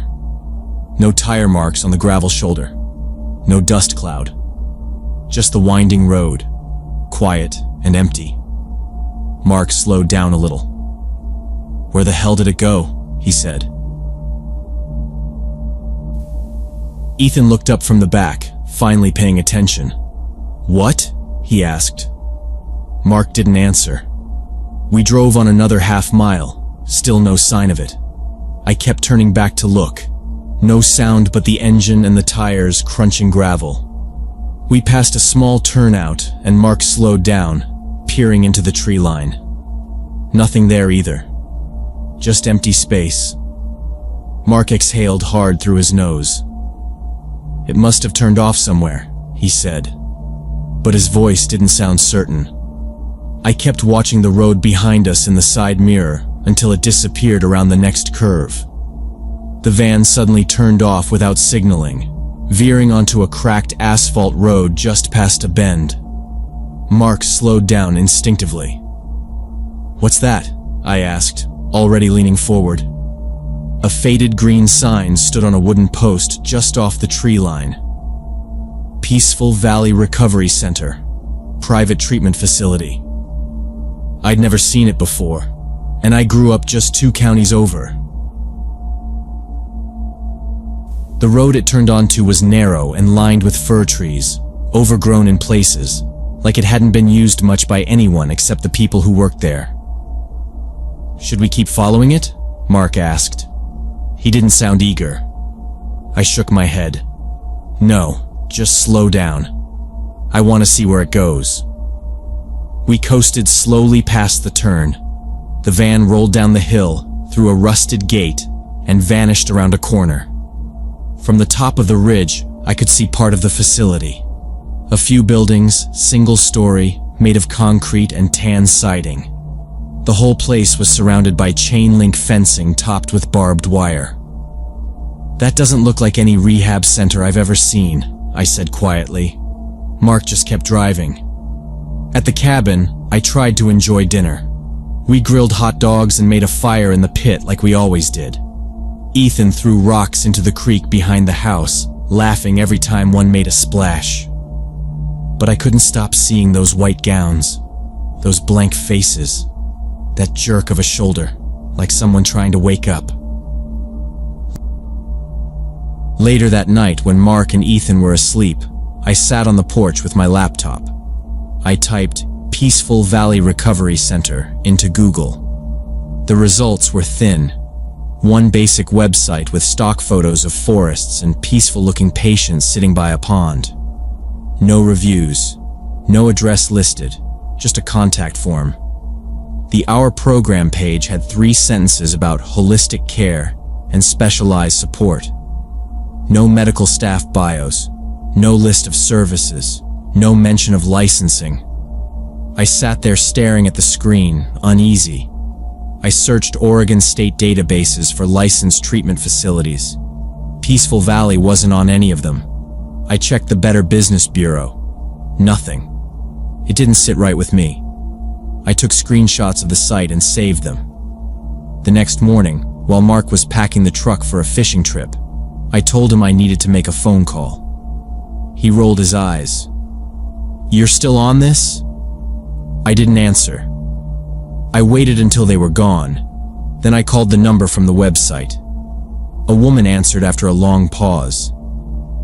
"Peaceful Valley," she said. Her voice was flat. I told her I was looking for treatment options for a relative. She asked if I had a referral. I said no. Then she said they only accepted patients referred through specific medical professionals. I asked who those were. She didn't answer.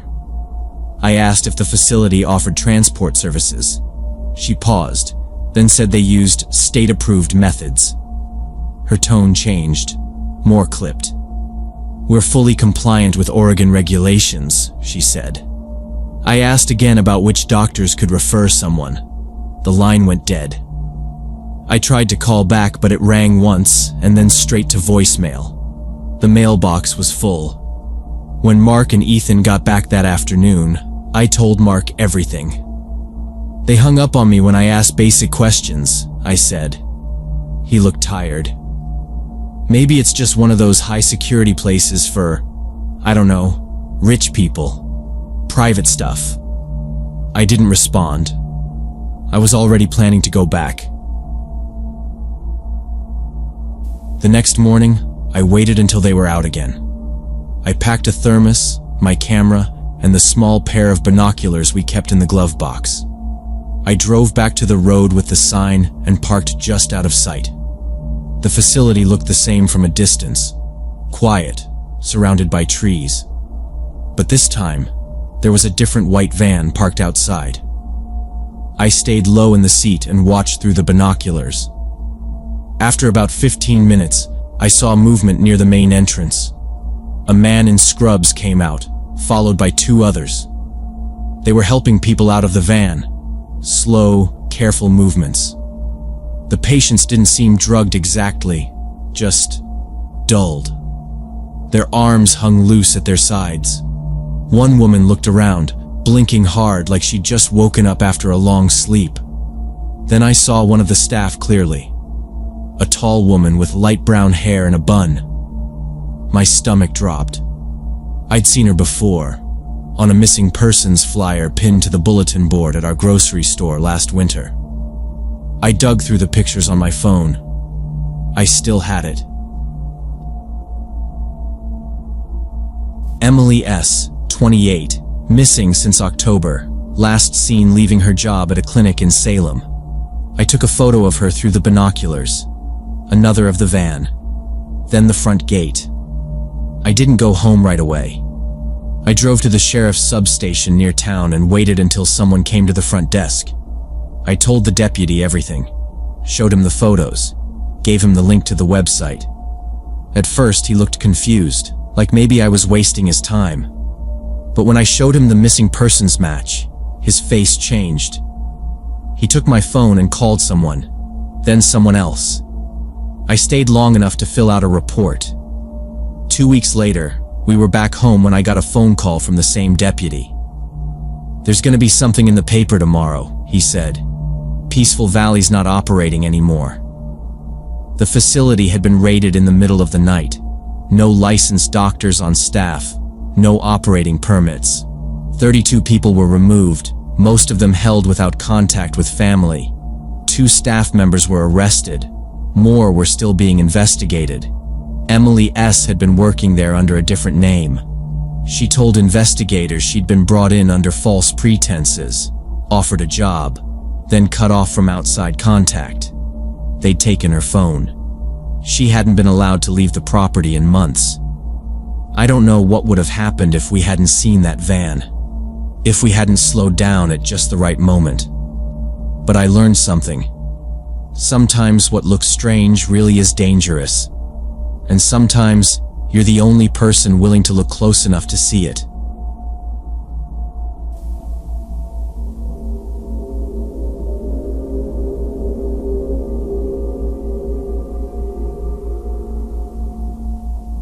The power went out during the storm last August when I was 16.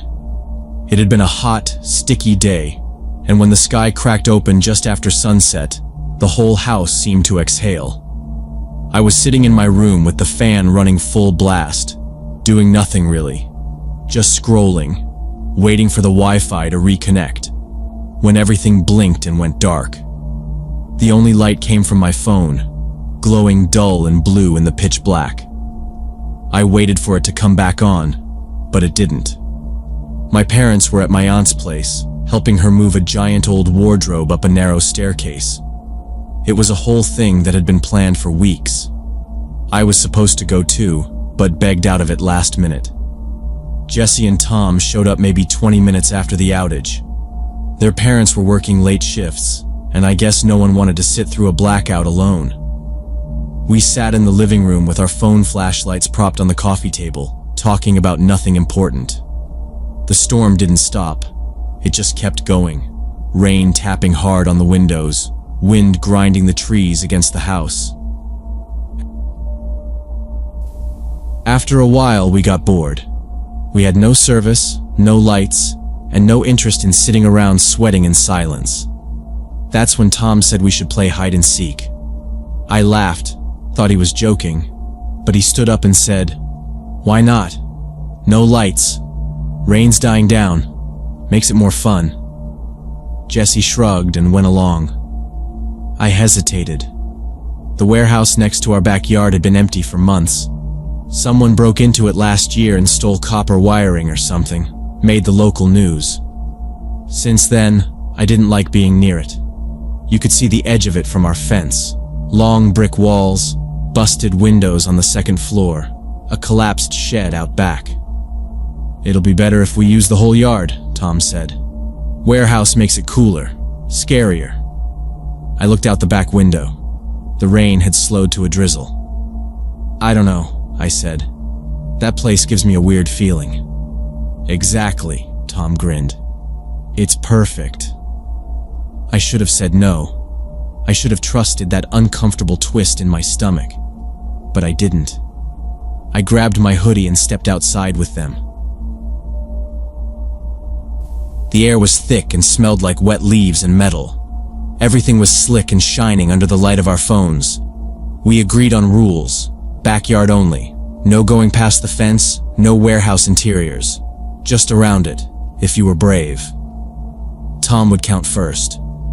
Jesse and I had to hide. We split up when Tom turned toward the house to count out loud. Jesse jogged toward the far side of the yard. I went the other way, circling the garden. I found a spot behind our wooden shed where I could crouch low between the compost bin and the back wall. It was muddy, but I could see most of the yard from there through a narrow opening. I killed my flashlight to avoid being seen. I watched the backyard through the rain. Tom's silhouette moved slowly as he walked, calling out fake guesses. "Jesse? You behind the bench?" he said, crouching down and lifting a tarp. "Nope." Then I noticed it. At first, I thought it was a tree, maybe a trick of the light. But something about the shape was wrong. Just barely visible past the fence, standing near the edge of the warehouse lot, there was someone. I froze. They weren't walking, just standing completely still by the tree line. Too far to see clearly, but close enough that I knew it wasn't Tom. I leaned forward, squinting, trying to make out the details. The person was tall, maybe a man. Shoulders hunched, arms stiff at their sides, facing directly toward us. I felt that sharp awareness kick in, like when you see a car swerve too fast down your street. Something's wrong. I wanted to call out, say something to Jesse or Tom, but I couldn't make my voice work. If I said anything, I'd give away my spot. And I didn't want that person to know I saw them. I pulled my phone out of my pocket. 3% battery. No signal. Just the lock screen staring back at me, blurry with rain. I ducked down lower behind the compost bin, breathing through my mouth. I kept watching the tree line. The figure didn't move. He just stood there, maybe 10 feet from the fence. Not shifting, not reacting to anything. Tom had moved closer to the warehouse by then, yelling out Jesse's name. He was about 20 feet from the fence, and the figure had to be in his peripheral vision. But Tom didn't react. Didn't see him.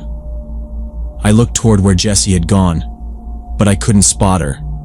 Nothing but dark bushes and the glint of wet leaves. I felt trapped. I didn't want to stay where I was, but I didn't know what direction was safe anymore. I thought about yelling anyway, just to see if the guy moved, but something told me not to. Then Tom got closer to the fence. He climbed up onto one of the cinder blocks we used to prop open the gate. He was goofing around, calling out like it was all still a game. I watched him turn toward the tree line for just a second. That's when he stopped moving. He froze. I saw him lower his flashlight, then slowly back down off the block. He didn't yell. He didn't say anything. He just walked back toward the middle of the yard where the picnic table was. I stayed low and kept watching the figure. Still hadn't moved. Tom stood there for a second. Then, quietly, he turned in a slow circle, scanning the yard. His voice was louder now, but tighter. "Jesse? You there?" No answer. He called out again. "All right, game's over. Come out." No one moved. The figure at the fence was still there. Tom hadn't looked back at it again. I don't think he wanted to, and neither did I. Tom found Jesse first, crouched behind the low section of our neighbor's wooden fence, drenched and shivering. I saw them from my spot behind the shed. They talked for a bit, then started walking around the yard together, calling my name. I stayed hidden. I don't even know why, really. My heart was pounding, and my hands were muddy from gripping the ground so tight, but something told me not to move. The figure by the trees was still there, or at least I thought he was. Now it looked like he was standing closer to the edge of our lawn, not doing anything, just watching. His presence felt thick, like a weight in the air. They called for me again, louder now. Jessie even used her flashlight to scan the corners. It swept over the shed once, and I ducked down lower. They walked right past me, maybe 6 feet away, but didn't see me. I wanted to say something. I almost did. But my mouth stayed shut. Tom pulled out his phone and started calling me, and I felt it vibrate in my pocket. I ignored it. Then again, I turned it off. I heard him mumble, "His phone's dead, or he's ignoring us. Maybe he went inside?" Jesse sounded more worried. Why would he do that without saying something? They kept searching for a few more minutes, circling the yard. Then I heard Tom's voice drop low. "Maybe we should get help." That's when I knew I had to come out. I stood up slowly, brushing wet leaves off my jeans, and stepped into the open. "I'm here," I said. They both jumped. Jessie spun around with her flashlight in my face. "Jesus!" she shouted, nearly dropping it. "Where the hell were you?" "Behind the shed," I said. "The whole time?" Tom was already walking toward me, eyes darting past me like he expected something to come out of the dark. "What the hell, man? Why didn't you say anything?" I pointed toward the fence, to the line of trees beyond it. "There was someone there," I said. "By the warehouse. Watching." Jesse turned to look, but it was just empty space. "Where?" "He was right there. He didn't move the whole time you were looking." "No one's there," Tom said. "I swear to you," I said. "He was standing right there, not moving, just watching." We all stood quiet for a second. The only sound was the drip of water from the gutters and the low hum of the wind dying down. Then Jesse said, "Maybe it was a tree or something. It's dark and it's raining. You probably just—" "No," I interrupted. "It wasn't a tree." Tom walked past me to the edge of the yard, scanned the area with his phone light. Nothing. His voice wasn't confident though. We didn't argue.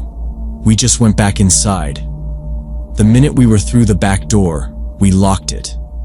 Then locked the front, checked all the windows. The house was dead quiet, except for the occasional creak of the old wood or a distant clap of thunder. No power, no cell service. We sat in the living room, wrapped in blankets, barely talking. Tom kept checking out the windows, pacing the hall every 15 minutes. Jessie sat on the floor with her knees up, staring at the flashlight as if willing the batteries to last longer. I didn't move much. Every few minutes, I thought I heard something outside. A branch breaking. A soft crunch on wet gravel. But when I leaned close to the glass to check, I never saw anything. We stayed up all night. None of us even tried to sleep. In the morning, the sky was dull gray, but the rain had stopped. The power was still out, but we could hear birds again, and everything felt a little less heavy. Jessie and Tom left early, said they needed to go check in with their parents. I stayed behind and helped my mom reset the clocks once the power came back. Later that afternoon, while I was taking out the trash, our neighbor Mrs. Chen waved me over from across the street. She was sweeping leaves off her porch like she did every morning. She asked if the storm had knocked out our lights too, and I told her yeah, and that my friends and I had gotten a bit spooked in the dark. That's when she mentioned it. "There's been a man living in that old warehouse," she said, nodding toward the lot behind our fence. "I saw him sleeping there a few times. Doesn't bother anyone." I stared at her for a second. "When did you see him?" "Oh, for a couple of weeks now. I think he sneaks in at night. Probably homeless. Poor guy just wants a roof over his head. The city should really do something about that place, though. It's a hazard." I asked her if she ever talked to him. She shook her head. No. He keeps to himself, but he's quiet. Seems harmless." I didn't say anything for a moment. Then I nodded and went back to bagging the trash. Later that evening, 2 squad cars pulled into the warehouse lot. My dad had called the police just to be safe. They walked around with flashlights, looked through the broken door, and came out with a plastic bin filled with what looked like sleeping gear and wrappers. One of them knocked on our door to let us know they didn't find anyone. But yeah, someone had definitely been living there. Jessie texted me later to say maybe the guy really was just looking for shelter. "Creepy timing though," she wrote. I think about that night more than I'd like to admit. That man, or whoever it was, stood there in the dark, silent, watching 3 teenagers during a blackout. Maybe he was just curious. Maybe he wasn't. I'll never know. But I learned something that night. Feeling scared doesn't mean you're imagining things. And trusting your gut, knowing when something feels off, is sometimes the only line between safe and not.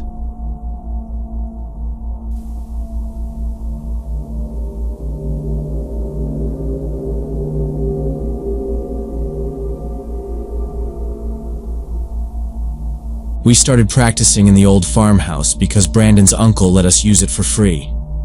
It was on the edge of a property just outside town, mostly forgotten and half collapsed in the back. There was electricity, but no plumbing, and the whole place smelled like mice and mildew. Still, it was quiet and far enough away that we wouldn't bother anyone, which was perfect. I played bass, Austin was lead guitar and vocals, Tyler played drums, and Brandon mostly managed things. He had the car and owned the PA system. It wasn't really a band yet, just 4 guys trying to kill time during a weird summer where none of us had anything better to do. That first day we brought everything out took almost 3 hours. The gravel road to the farmhouse was so overgrown with weeds, it scraped the bottom of Brandon's Civic, and we had to carry the amps and drums from the gate to the door since the car couldn't make it all the way. Inside was worse than I expected. There were old newspapers stacked in the corners, spiderwebs hanging from the ceiling, and dead flies stuck to the windows. We aired it out the best we could and cleared a space in the front room for the gear. Brandon's uncle had said the last tenant was some kind of hoarder, and it showed. Still, by the time we'd set up and plugged in, it didn't feel half bad. We played for a couple of hours, No real structure, just messing around, trying to find some rhythm. Tyler was off time and Brandon couldn't keep the chords straight, but it was fun. Low stakes. The only weird thing that happened that first day was the smell. About halfway through, Tyler stopped playing and said, "Do you smell that? Like something dead?" We all paused and sniffed the air, and sure enough, it was strong. Something sour, almost like meat left out in the sun. Brandon said it was probably a raccoon or something in the walls. I figured the same. The house was old. Things died in places like that. We cracked the back door open for air, and that helped. When we finished playing, the smell had faded again, and no one mentioned it as we packed up for the night. I drove home with my bass in the back seat, my ears still ringing. It wasn't until I got home and took off my shoes that I noticed something else. My socks were damp. Not just sweaty, but wet. Like I'd stepped in something. I checked the case and floor of the car but found nothing. Just moisture on my socks and this faint, oily smell I couldn't place. I tossed them and went to bed. Next day, Tyler messaged our group chat asking if we could meet again Friday. Brandon said sure, but Austin was working till 6. That meant we'd be there closer to sunset. When Friday came, the 4 of us piled into Brandon's car again with the gear. It was hotter than before, and the car's AC barely worked. We got there around 6:40, and the place looked the same. Overgrown path, shutters hanging crooked on the windows, silence all around. But the moment we stepped inside, I noticed something was different. The floor near the kitchen door looked freshly disturbed. There were drag marks across the dust, like someone had slid something heavy. Brandon said maybe it was raccoons again, and we moved on, setting up in the front room like last time. The smell came back within minutes. Stronger this time, more rotten and more specific, like blood. Tyler made a joke about bodies buried under the house, but nobody laughed. We cracked windows, turned up the fans, and tried to focus on the music. Austin seemed distracted. I caught him glancing toward the back of the house a few times while we played. I didn't ask. We took a break about 45 minutes in. Brandon lit a cigarette and stepped out back. Austin joined him, and I stayed inside cleaning dust off my strings. Tyler had brought a 6-pack and was halfway through his third by then, louder than usual, cracking jokes that didn't land. I told him to cool it, but he just said, "You guys need to loosen up. It's an old house, not a crime scene." It was right around then I saw the movement.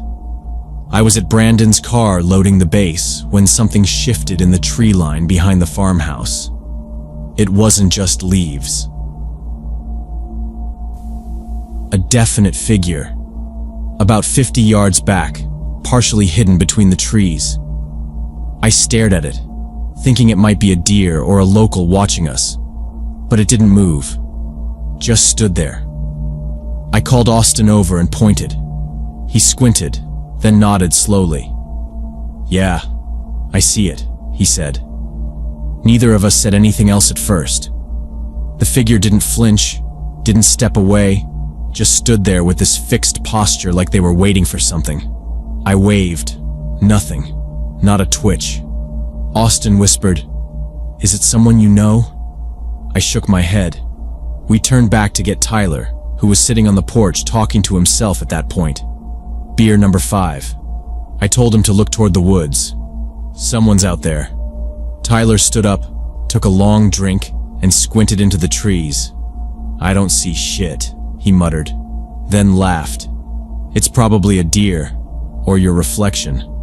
"No, man," Austin said. "They're just standing there." "I said I don't see it," Tyler said louder, almost annoyed.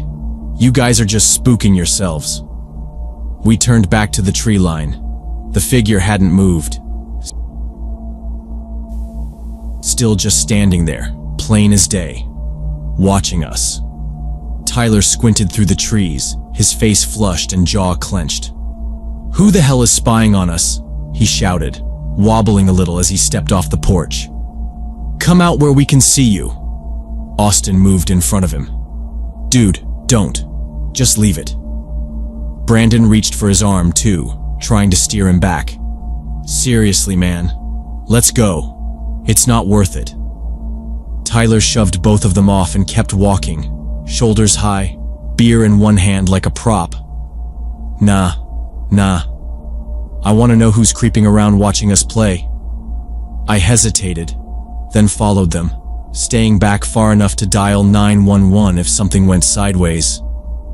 As we reached the edge of the trees, I could see something behind the brush. Tarps strung between tree trunks, crates stacked near a small fire pit, a makeshift camp. Someone stepped out from behind a wide oak, an older guy in a dirty flannel shirt and army pants. His hair was long and gray, face thin, hollowed out. Right behind him came a woman holding a small child to her chest, barefoot and wrapped in a blanket. All three looked like they hadn't had a real night's sleep in weeks. "This is private property," Tyler said, loud and slurred. "What the hell are you doing out here?" The man raised both hands, not in threat, more like surrender. "Just leave," he said quietly. "We're not bothering anyone. This is our home." Austin stepped in front of Tyler again. "Let's go, man. Seriously." But Tyler ignored him. "You think you can just move into someone's land and live here? Who gave you the right?" The woman backed away, clutching the child tighter. Her face was pale and tense. The man kept his voice calm, but I could hear it straining. "We've been here for months. We're not hurting anybody, please." Brandon looked at me, eyes wide. None of us expected this. We thought maybe a hunter or someone messing with us. Not a family. Not like this. "They need to leave," Tyler said, pointing a finger toward the tarps. "This isn't a damn campground. Pack up your junk and get out." "They're not doing anything," I said. "Let's just leave them alone." The man's hands were shaking. "Don't come any closer," he said. "Or what?" Tyler laughed. "You gonna throw leaves at me?" The man's eyes flicked to the ground. He reached down slowly and picked up a short piece of rusted metal pipe from beside a stack of firewood. Not raised like a weapon, held low, close to his side, like he didn't want to use it, but might have to. Austin leaned into me. "We need to pull him out now," he whispered. "This is gonna blow up." Tyler didn't notice the pipe. Or maybe he didn't care. "This place isn't yours. You don't get to just squat here like rats." "Back up," the man said, voice cracking now. Tyler stepped toward the woman. "Hey, I said start packing your—" The man swung. It wasn't a full swing, more like a defensive swipe. The pipe caught Tyler across the left forearm with a sick, wet crack, and he fell backward into the dirt, howling. Blood spread through his sleeve instantly. Austin yelled, "Whoa! Whoa! Back off!" Brandon and I grabbed Tyler under the arms, dragging him back toward the gravel road. He was swearing and flailing, and every time we shifted his weight, more blood ran down his elbow. Austin ran ahead, already on the phone with 911, giving directions back to the farmhouse. When I looked back, the man had dropped the pipe. He was pulling his wife and child toward the trees behind the camp, vanishing into the deeper woods before the flashing lights even made it down the road. The paramedics arrived first, just as we got Tyler into the back seat of Brandon's car. They took one look at his arm and started working on him right there on the gravel. 12 stitches later, he left the hospital with his arm in a sling and a warning about infection. The cops took statements, asked us a bunch of questions, and did a half-hearted sweep of the woods. But no one was arrested. No one was charged. The property owner showed up later that week. said he'd had no idea anyone was living out there. He worked with a local shelter and ended up getting the family placed in temporary housing, at least for a while. We never went back to the farmhouse after that. Brandon found us a room at the community center. Fluorescent lights, carpeted floors. Not ideal, but safer. Quieter. Tyler stopped drinking at practice after that. Said he wanted to stay focused. None of us said anything. We just nodded. Sometimes I think about the kid in that woman's arms, barefoot in the dirt, watching four idiots with instruments argue like it meant anything. I wonder how close we were to something worse, something final. People think danger comes from dark alleys or strangers with weapons, but sometimes it's just one bad mix. Alcohol, heat, pride, and someone who's got nothing left to protect but the ground under their feet.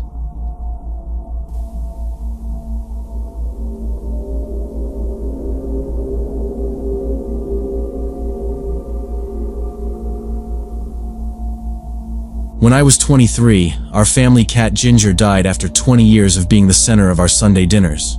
That orange tabby had this raspy, smoker-sounding meow he'd use like a siren the second any food hit the table. Chicken night was his Super Bowl. He'd sit right under the dining room table, rubbing against legs, clawing ankles sometimes, and yowling until someone dropped something. Usually Mom would just hand him a piece of skin or fat off her plate to shut him up. I think half the time she cooked extra just for him. After we buried him under the big maple tree in the backyard, same spot we'd buried our other pets over the years, the house felt off. Not quiet, exactly. Just wrong. Sunday came around, and we all sat down for dinner like normal. But there was this weird silence under the table. You know how sometimes you hear a sound so often that when it's gone, you still expect to hear it? That was us. Dad even joked, "Don't be surprised if we start hearing phantom meows. That damn cat's voice is probably embedded in the floorboards." We laughed, but no one really laughed. The next couple of weeks went by, and nothing out of the ordinary happened. It was fall, getting darker earlier, and Mom had started lighting candles on the table again. We were still doing the usual Sunday dinners, still saving Ginger's spot at the end of the table out of habit. None of us talked about it, but nobody moved their chairs over into his space either. Once, I swear I saw Emma, my sister, toss a tiny piece of skin onto the floor, then blink and remember he wasn't there. She brushed it under the rug with her toe and didn't say a word. It was just little stuff like that. Adjusting. Getting used to the new normal. The worst part wasn't missing the cat. It was the way his absence made us all look at each other like something was unfinished. Like we'd forgotten something important and couldn't remember what it was. Then, 3 weeks later, it happened. It was roast beef that night. Potatoes, carrots, everything. The usual spread. We were passing around plates, pouring drinks. Emma was telling some story about her coworker getting fired for stealing printer ink. It was just noise, and we were all half listening. Then, just as Mom was cutting into her meat, we all heard it. That same dry, sandpaper meow. Not from outside, not from the next room. It came from under the table, right under us. It didn't echo. It wasn't distant or faint like from another room. It was like Ginger was sitting exactly where he always sat, looking up, expecting his piece of meat. The fork slipped out of Mom's hand and clattered onto her plate. Emma stopped mid-sentence, her mouth still half open. Dad's eyes were already under the table. Mine too. We didn't say anything right away. Nobody moved. Then Emma leaned down and actually looked under there. "Ginger?" she said, like she forgot he was dead. Then she sat up fast and looked around the room like she was trying to remember something. Dad gave a nervous laugh. "Did someone just..." Then he didn't finish the sentence. I think he wanted to believe one of us made the sound. But that wasn't it. We all heard the same thing, and we all knew exactly where it came from. It wasn't some weird creak or something shifting on the floorboards. We checked everything after dinner. Every corner of the kitchen, the hall, the basement door. Mom asked if maybe one of us had let a stray in by mistake or left a window cracked. But nothing was open. No way in or out. The back door was locked. The cat flap had been nailed shut since Ginger got too old to push through it. There weren't even paw prints near the food bowls, and those bowls were still where we left them, empty and clean, untouched since we packed them away. Dad eventually said, maybe one of us just made the noise without realizing it, like a hiccup or something. But none of us believed that. No one said it, but we knew. We all heard it. Exactly the same. Exactly where he used to be. No one brought it up again that night, but none of us finished our food either. The following week it happened again. Same time, same setting. We were sitting down for Sunday dinner, this time roast chicken, when the meow came again. Longer this time. Not just one cry, but three, spaced out. Each one sharp and clear, like Ginger was pacing under the table, waiting.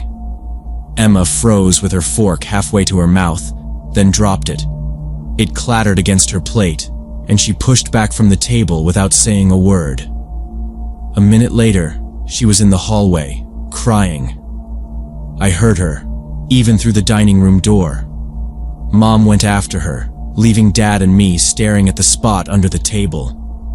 He sighed and rubbed his temples. This isn't right, he muttered. It's been over a month. Mom came back into the room, eyes red. She walked to the kitchen, got another plate, and quietly set it down on the floor next to her chair.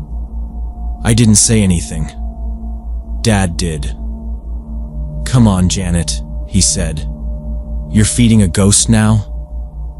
She didn't answer, just spooned a small piece of meat onto the plate, then tucked her napkin back into her lap. For a few minutes, no one touched their food. Then Emma came back, sat down without a word, and reached for the potatoes. That's when I started recording. I pulled out my phone and hit record before we even served dessert. I didn't expect to catch anything, but I had to try. Maybe if we could hear it on playback, it would prove we weren't just imagining it. Maybe it would make Dad take it seriously. But when I listened back later that night, there was nothing. Forks, plates, voices, no meowing. I played it twice. Still nothing. It kept happening. Every Sunday. Always during dinner. Always from that same spot. Sometimes just once, sometimes more. Mom kept setting out that extra plate. Emma stopped saying anything about it. She just kept her eyes on her food. Dad tried to act like he couldn't hear it anymore, but I could tell it was getting to him too. His hands would tense every time the sound came, and once I saw him glance under the table before quickly looking away. Every week I recorded it. Every week the playback was clean. 2 months later, I was leaving the house around 6 p.m. to pick up my girlfriend for a movie. Mrs. Patterson, her mom, had come by to drop off some cookies she'd baked for my mom. She was standing by the coat rack, telling me about some neighbor's broken fence when we both stopped talking at the same time. Meowing. Raspy. Drawn out. Clear as anything. Not once, but twice. Coming from the front hallway. We both turned to look at the spot near the shoes, where Ginger used to curl up after dinner. Mrs. Patterson squinted. You got a new cat? No, I said. Ginger died. A while ago.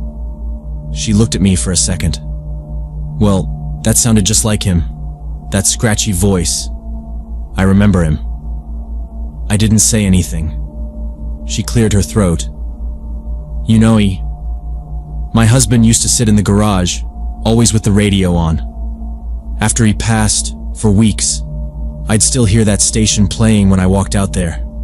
Static, low volume, like he'd just left the room. Maybe that's just something that happens. I nodded, but I felt something shift in my stomach. This wasn't just us anymore. Someone else had heard it. Someone who didn't know to expect it. That night I stayed up reading. I dug through forums, articles, psychology papers. I wasn't looking for ghost stories. I wanted explanations.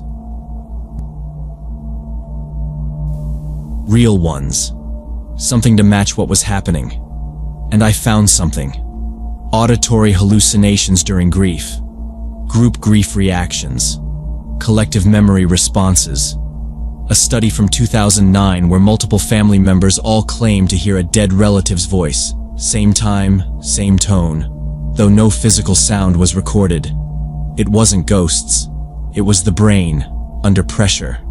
Memory and routine colliding. The sound had been part of us for 20 years. Our subconscious filled the gap. The next morning, I showed it all to Mom. Read her parts of the article. She didn't say much at first, but she didn't argue either. That Sunday, she didn't set the extra plate. She looked like she wanted to, but she didn't. The meowing didn't come that week, or the week after. Sometimes I still catch myself listening for it. A pause in conversation, a shift in the room. I'll hold my breath, waiting. But it doesn't come. It was never real, not in the way we thought. But it also wasn't fake. It was memory, habit, grief given sound. The mind filling silence with something familiar, something we needed to hear to feel whole again. We still talk about Ginger. Sometimes someone will joke about how fat he got, or how he once stole an entire steak off Dad's plate. But it's different now. We miss him, but we've moved on. That's what time does. That's what understanding does. It doesn't erase grief. It just makes it quieter.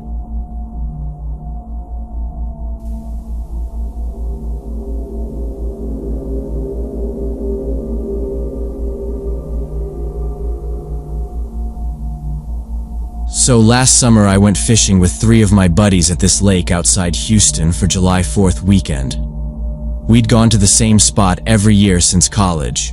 Just a quiet patch off the main road where the water's clean and the fish bite decent enough. But this time, the whole area was packed. Cars lined the shoulder of the road. Kids were screaming. Someone nearby had a portable speaker blasting country music. We almost turned around, but Josh spotted a little slope near the far side of the lake that still looked clear. We figured if we could get our chairs down there early enough, we'd at least claim a bit of space for the day. We carried our gear, coolers, tackle boxes, folding chairs, down the hill and set up a few yards from the water. Within minutes, another guy showed up. He had one of those old canvas chairs slung over his shoulder, a straw hat, and a styrofoam cooler. He looked to be in his 50s, maybe early 60s, thick neck, sunburnt nose, khaki cargo shorts. He waved as he got close and then plopped down maybe 20 feet from us without asking. Right away, he started talking. "So good to see a girl out here fishing. Not many do that anymore," he said. I glanced up from tying a lure on my line and forced a smile. Mike gave a half nod, but I could already tell he thought the guy was off. Josh just opened a beer and kept to himself. The guy introduced himself as Wayne, said he came out here whenever the wife let him. Then he started asking what kind of bait I was using, how long I'd been fishing, if I came out here a lot. I answered short and polite, but he didn't back off. Every few minutes he had another question. How old I was, where I was from, whether I fished alone sometimes. I adjusted my chair and angled my body toward the water, trying to look focused on my cast. but he kept talking like we were old friends catching up.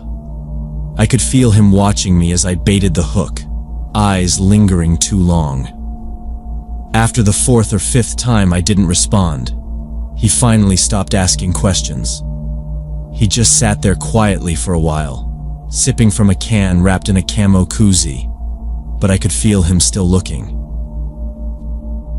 After about an hour, I decided to move a few yards down to try my luck near a submerged log. As soon as I stood up, I saw Wayne slowly pack up his stuff, his cooler, his chair, and follow. He didn't say anything, just picked a new spot right next to mine, like it was totally normal. I stayed there 10 minutes, maybe 15, before I got up again and walked even further down, closer to where a little inlet curved out of view. I hadn't even unzipped my tackle pouch before I saw him moving again. Chair in one hand, drink in the other, following. When I went back toward the main setup to grab some snacks from the cooler, he followed me there too. This time he stood a little too close. "You got a boyfriend?" he asked, reaching into his own cooler. I didn't respond, just bent over to grab a bottle of water. "Whoever he is, he's a lucky guy," he said. Mike looked up at me, and I gave a quick shake of my head. I didn't want to make a big deal of it. Not yet. We had all day out there, and I figured if I just stuck close to the guys, he'd get bored and move on. We repositioned our chairs a little farther from the waterline, trying to group closer together, but Wayne just shifted too. He was 30 feet away now, sitting on a slight rise so he had a clear view of our group. He didn't talk much anymore, just watched. I caught him staring at me more than once, and each time I looked over, he didn't look away. He waved once, smiling like we were in on a joke. At one point, I noticed he had binoculars.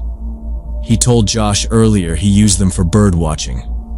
That might have been true, but they weren't pointed at the trees. I saw the glass flash in the sun as he scanned toward our group again, and I watched him turn slightly, tracking movement. When I stared long enough, he lowered them and gave another wave, this one slower, more deliberate. I stood up and moved behind the guys, where I was out of his view. It wasn't until I circled around the other side that I saw he'd turned his chair completely, angling it directly toward where I'd been sitting. Not toward the water, not toward the trees, just facing our camp. Josh said, "Dude's weird." Mike didn't say anything, but he kept glancing at him. I took my sandwich and walked over to the car. Wayne was still sitting in the same position when I looked back. His binoculars were back in his lap, hands resting on them like he was waiting for another chance to use them. Around noon, Wayne came over again, this time holding a dented green thermos.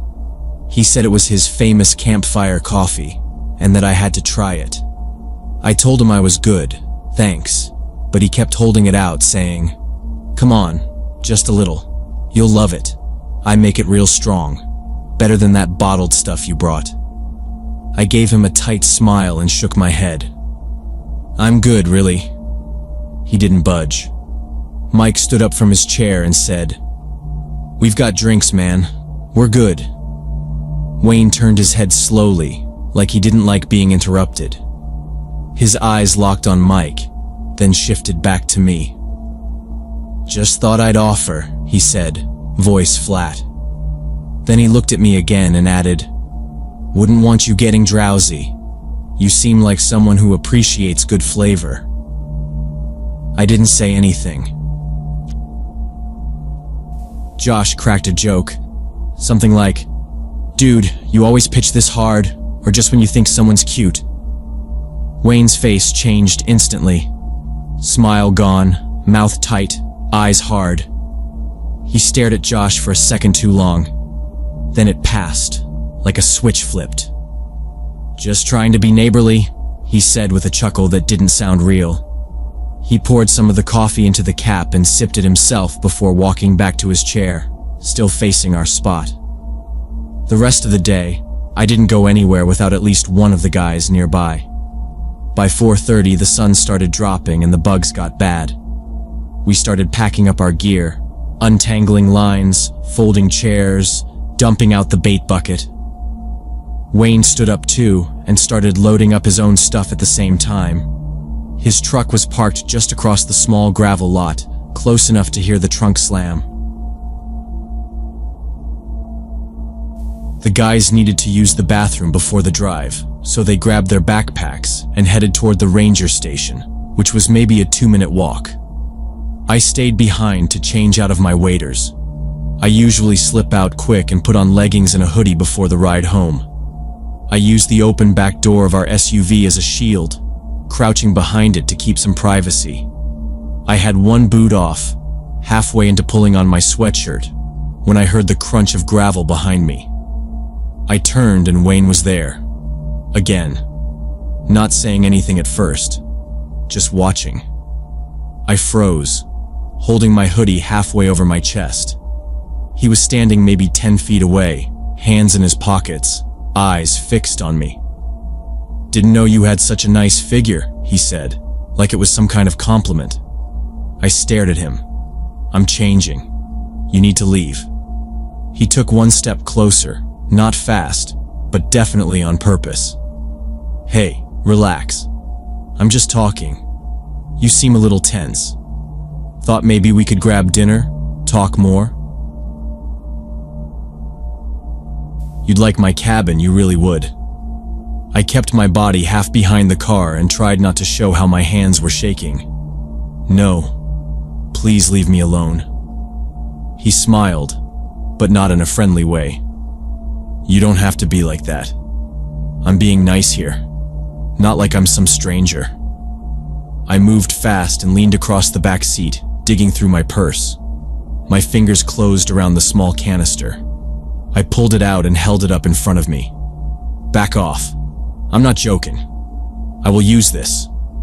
He lifted his hands slowly, palms out. "Whoa. Whoa. Okay.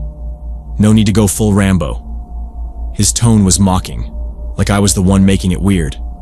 But he took 2 steps backward, still facing me, then turned and walked off toward his truck, muttering something low I couldn't make out. I watched him the whole way, one hand clutching the pepper spray, the other still holding my hoodie against my chest. Mike and Josh came back a minute later. As soon as they rounded the corner and saw my face, they knew something was wrong. I told them what happened, every word. They didn't say anything for a second, just stared toward where Wayne's truck had been. Then Mike said, "Get in the car." Josh nodded. "We're going to the station."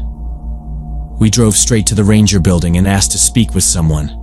I told the ranger everything, about the following, the coffee, the staring, the comment, the approach by the car. The ranger listened carefully and nodded a lot, but didn't write anything down until I mentioned the pepper spray. "We've had a couple complaints about him," the ranger said. "Nothing we can stick. He's local, owns a cabin a few miles from the north entrance. Keeps to himself mostly, but..." He trailed off. "I'll file the report. You did the right thing not escalating it." It didn't feel like enough. We drove home in silence, everyone tense, nobody making jokes anymore. I haven't gone back to that lake since. Even now, when we go anywhere outdoors, someone always stays close while I change or take a break. I still carry that same pepper spray, still check over my shoulder. Wayne didn't lay a hand on me, but he was close, too close. And that look in his eyes, just for a second, was enough.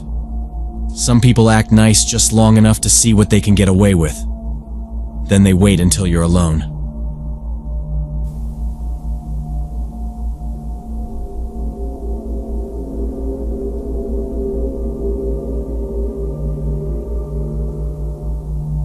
When I was going through my divorce 2 years ago, I rented this small house near a lake in Arizona to have a place for my son Ethan's weekend visits. He was 6 back then and taking the separation hard, so I wanted to give us a quiet place to hang out. Somewhere we could fish or throw rocks into the water, maybe grill hot dogs on the little patio. The house was older but clean.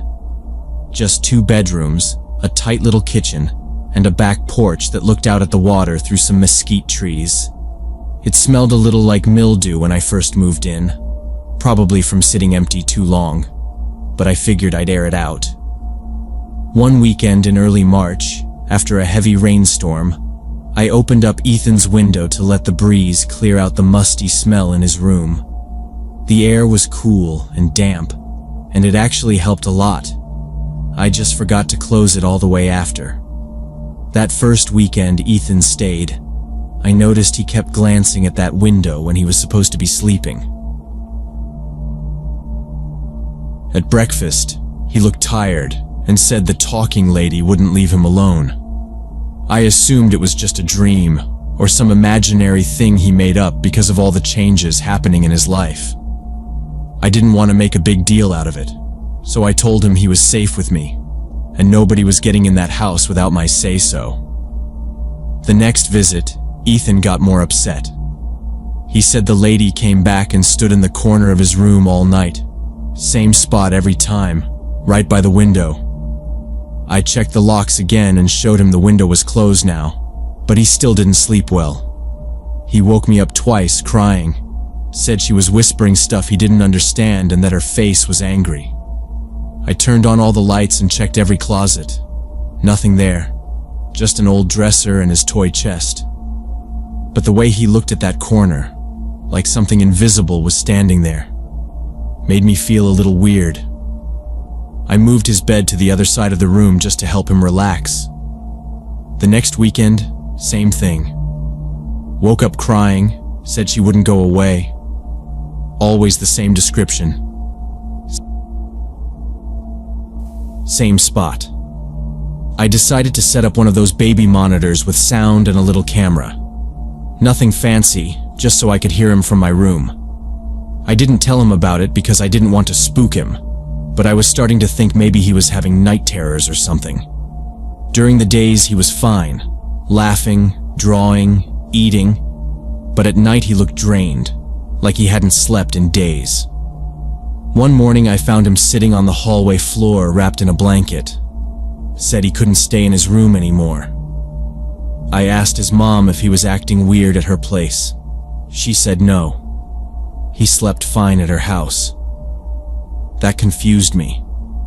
I started to wonder if maybe it wasn't just in his head. Maybe something about that room, drafts, creaky walls, a weird smell, was freaking him out. I checked again, felt around the walls, the window, the floorboards. I even looked outside under that window, thinking maybe animals were getting up close and scratching or something. But I found nothing.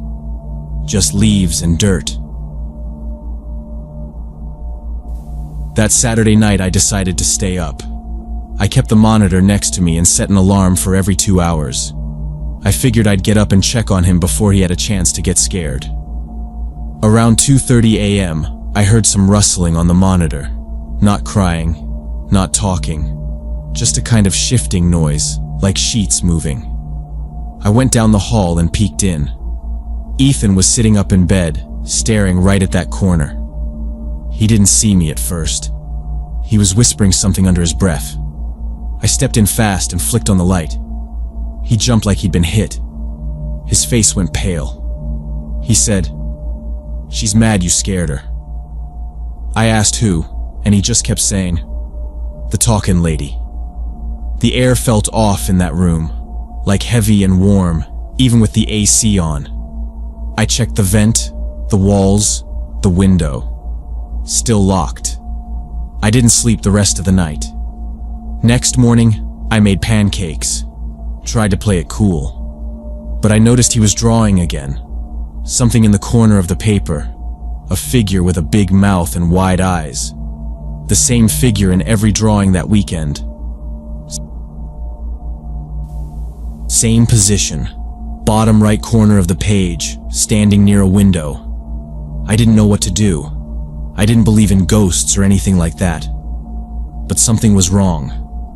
Not with the house, maybe, but with how my kid acted when he was inside it. That night I turned the baby monitor volume all the way up. I set up a small camping lantern in his room so it wouldn't be totally dark. Around 1 a.m., I heard a sharp noise, like a breath catching, followed by Ethan gasping. I ran down the hall. The door was slightly ajar. He was in the middle of the floor, holding his knees to his chest. "She got closer," he said. I looked at the monitor screen. It was fuzzed out, like old static. I tapped it. Nothing. I closed the window for good after that, screwed it shut with a bracket. I told Ethan we'd sleep in the living room from now on. He didn't ask why. He just nodded and curled up on the couch while I sat in the recliner with the monitor in my lap. He didn't wake up that night, but I still did. Around 3 a.m., I heard something, just a soft scrape, like a fingernail on glass. That Friday night, with Ethan at his mom's place, I had the house to myself. It was just after 2 a.m. when the noise came through the baby monitor. I hadn't even realized it was on. Just background static I'd gotten used to. But then I caught something strange. A soft, low humming. Faint, but steady, like someone trying to soothe a baby to sleep. I sat up, muted the TV, and leaned in. It was still going, almost musical. For a second, I thought maybe I'd left the monitor too close to another device, like the Wi-Fi router or something. Or maybe I was picking up audio from another house nearby. But then I heard it. A woman's voice, clear and smooth, like she was standing right in the room, said, "Ethan, honey, are you awake?" I froze. The voice wasn't mine. It wasn't his mom's. And Ethan wasn't even there. I grabbed the flashlight off the nightstand and walked down the hall slowly, staying close to the wall, trying not to breathe too loud. The baby monitor in my hand crackled once more, and I swear I heard the faint shuffle of movement right before I pushed the door open. The room was empty. Same as I'd left it earlier that day. The bed was made. The light from the hallway spilled across the floor, showing the edge of his nightstand, a few scattered books, and the little blue dinosaur lamp that hadn't worked in months. Nothing looked disturbed, except the window. It was cracked open again. Just a sliver, like someone had touched it recently. I closed it hard and locked it, then backed out of the room and shut the door. My hands were shaking. I didn't sleep. I sat on the couch staring at the hallway, the monitor in my lap, until the sun came up. Right after daybreak, I called my neighbor Dave. He's a retired Marine and owns a couple guns, including a shotgun he keeps by his front door. I told him what happened. Didn't even care if I sounded crazy. He was at my place 5 minutes later, boots on, shotgun slung over his shoulder, flashlight in hand. We started outside, circling the house slow, checking behind bushes and under the porch. It had rained lightly the night before, and the dirt along the side of the house was still soft. That's where we found them. Footprints. Small ones, like a woman's, not bare, shoes, but the same tread repeating in a weird looping pattern right under Ethan's window. The ground was all pressed down, the grass flattened. Some of the flowers along the wall trampled like someone had been standing there for a long time, watching. Dave crouched down and ran his hand over the dirt. "They've been here more than once," he said. "Same spot, same pressure. She comes here a lot." We called the sheriff. A deputy came out, asked a few questions, took some photos, but there wasn't much they could do. No signs of forced entry, no cameras, no witness. The most they could offer was extra patrols in the area for the next few weeks. That night, Dave brought over a thermos of coffee and we took shifts watching the house. He stayed up until midnight while I tried to nap. Then I took over from 2 until morning. Nobody came. No noise. No footsteps. Just a dead quiet yard and the sound of bugs clicking in the trees. But the next morning, we found someone in the backyard. Carol. She lives across the street. In her 60s, lives alone. Always kind of strange, but mostly harmless. Folks in the neighborhood look out for her, but she has episodes sometimes. That morning, she was wearing a pink housecoat and slippers, slowly wandering near the back fence like she was lost. Dave walked out first, keeping his voice calm. "Carol, what are you doing out here?" She blinked at him like she'd just noticed where she was. "I was looking for my cat," she said. "She got out last night." Her eyes moved around, not really focused. I came out too and asked if she needed help getting back to her place, but then she said something that stopped me cold. "Is little Ethan okay?" Neither of us had mentioned Ethan by name. I never talked to Carol, never brought Ethan over to meet her, and I sure as hell didn't tell her when he stayed with me. Dave looked at me, then turned to her again. "How do you know Ethan's name?" Carol blinked again, tilted her head like she didn't understand. "He's always playing in the window," she said. "I hear him. He talks so sweet." She smiled a little too wide, and then walked off without another word. We didn't call the sheriff again. Wouldn't have made a difference. But that afternoon, Dave helped me install security bars over all the ground floor windows. We added motion lights too, and I replaced the baby monitor with a smart cam I could watch from my phone. Now, when Ethan visits, I keep that baby monitor cranked to full volume. I walk the perimeter before bed and double-check every lock. I still let him sleep in his room because I don't want to scare him, but I don't sleep much when he's here. I think about Carol sometimes, about the way she looked at that window, about the voice I heard. It could have been her, maybe. Or maybe she just hears things that aren't there. But whether it was her or not, someone was watching. Someone was outside my kid's bedroom in the middle of the night, whispering his name through the dark. That's the part that sticks with me. How close they got without me even knowing.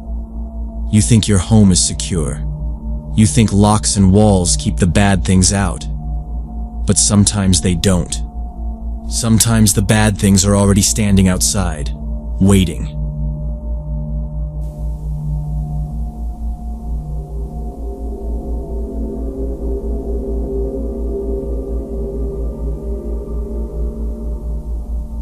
Back in July 2011, me and my buddy Rick rented this private fishing lake up in the North Carolina mountains for a long weekend. It was about 5 acres, surrounded by thick forest. No other houses for miles in any direction. Total seclusion. The guy who owned it promised trophy bass and complete privacy. No permits, no other guests, no park rangers. We'd been planning it for months, just a couple days away from everything. Rick brought his old Coleman stove and a cooler full of beer and steaks. I had the tents, rods, and gear. We got there around 4 p.m. that Friday, parked just off the gravel road near the entrance, and carried everything about a quarter mile down to the lake. The path was narrow, barely a trail really, but we found a good spot with a small clearing close to the shore, maybe 10 feet from the water's edge. By 6, we had both tents up, and I'd already caught a decent largemouth. Rick was cleaning the fish while I got a fire started. Everything felt just right. Quiet except for the cicadas, wind in the trees, the occasional splash from the water. There wasn't even any cell signal out there, which felt like a blessing for once. The sun dipped low around 7, turning the trees golden. Rick cracked open a beer, said he was heading into the woods to take a leak before it got dark. I nodded and kept working on setting up the grill. He took his flashlight with him but no jacket. It was warm enough.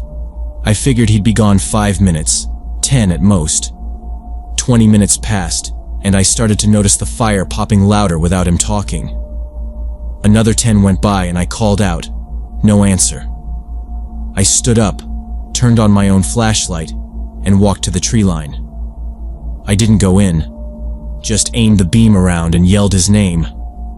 I heard something crashing through brush, and then Rick burst out from between the trees, running full speed like something was chasing him. He was pale, sweat-soaked, eyes wide like he'd seen something awful. He grabbed my arm and doubled over, trying to catch his breath. "We need to stay by the fire," he said, gasping. "Not out there. Not alone." I thought maybe he'd seen a bear or a snake. Rick's not some city guy. He grew up in Georgia, spent half his childhood hunting. He doesn't scare easy.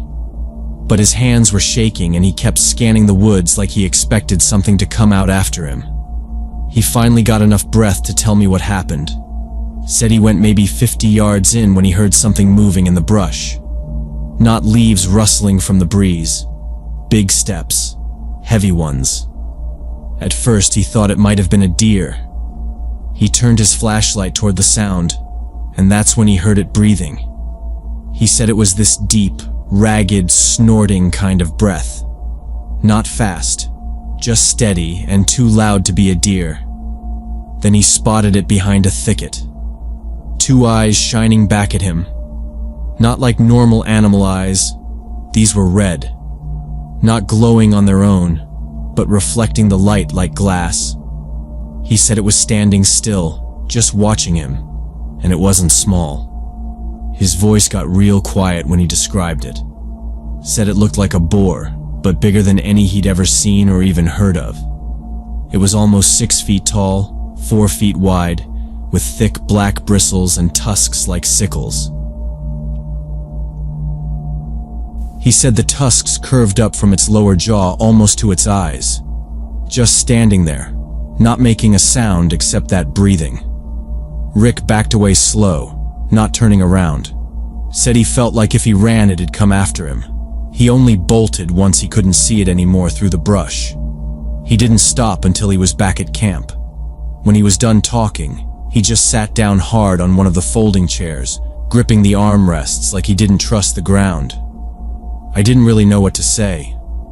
I believed he saw something, but wild pigs don't get that big. And boars don't usually stand still like that unless they're about to charge. We didn't see or hear anything else that night, but Rick didn't sleep in his own tent. He dragged his sleeping bag into mine and kept his knife in his hand the whole night. Every time a twig snapped or a fish splashed, he tensed up like a spring. I don't think he shut his eyes for more than a minute at a time. We didn't see or hear anything else that weekend, but Rick refused to go back into those woods alone. I asked him a few times over the next couple months if he'd want to try again, maybe with better gear or just a shorter trip, but he wouldn't even consider it. By October, the leaves were starting to turn, and the temperature dropped just enough to keep most bugs and snakes away. Perfect fall fishing weather. I figured he'd just psyched himself out last time. Probably saw a bear or a wild hog and let his imagination run wild. I knew those woods could play tricks on you when the light got low. So I went back on my own. Same lake, same path, same clearing. Everything looked just like we left it. Fire pit still marked by blackened stones, logs still there for sitting. I got the tent set up just after noon and fished until sunset. The bite was amazing. I caught 7 largemouth bass, and 4 of them were over 5 pounds. Around 11 that night, I sat beside my campfire cleaning the last of the day's catch. The fire crackled low, smoke drifting into the trees, the rest of the world completely silent. That's when I heard something behind me. It wasn't wind or a branch breaking from a falling leaf. It was movement. Heavy, steady, slow. I froze, hand resting on the fillet knife, and listened. Whatever it was took a few more steps, then paused. The sound was weird. Not a clean 4-beat walk like a deer or a dog, but lopsided. 3 steps, then a shuffle, then 2 more. Like it had an injured leg or maybe was carrying something heavy. The trees were too dark to see more than a few feet past the firelight, so I just sat there waiting, every sense on edge. After about 5 minutes, the sounds faded into the woods. I told myself it was nothing. Probably a buck with a limp or a bear passing through. Still, I tossed a couple more logs on the fire and kept the knife close when I crawled into my sleeping bag. By 3 in the morning, I was fast asleep when something loud snapped me awake. It was snorting, deep, wet, animal snorts, and heavy footfalls circling my tent. Whatever it was close. I could hear each breath, and each one sounded thick, labored. The kind of sound a large animal makes when it's sniffing hard through wet nostrils. It grunted with each step, and the ground trembled when it moved. I could hear claws or hooves dragging over rocks just inches from my head. The smell hit me next, something awful. Rotten meat, moldy fur, and something sharp and chemical I couldn't name. I lay there frozen, gripping my knife in the dark. No flashlight, no gun. Just thin nylon walls and a 6-inch blade between me and whatever was out there. Then it got worse. The thing reared up. I could hear the shift in weight, the sudden stillness, and then its full weight came against the side of the tent. The wall bowed in, and I could see the outline of its head and shoulders, broad and hunched, with a long, curved snout that shadowed over me like a club. It didn't move for a long time. Just pressed there, breathing, dripping something onto the tent floor. I didn't move. I didn't breathe. I just stared at that shape, half expecting it to tear straight through the wall and end it. But it didn't. It backed off after what felt like forever. Then I heard it sniffing along the ground outside, moving toward the edge of the campsite.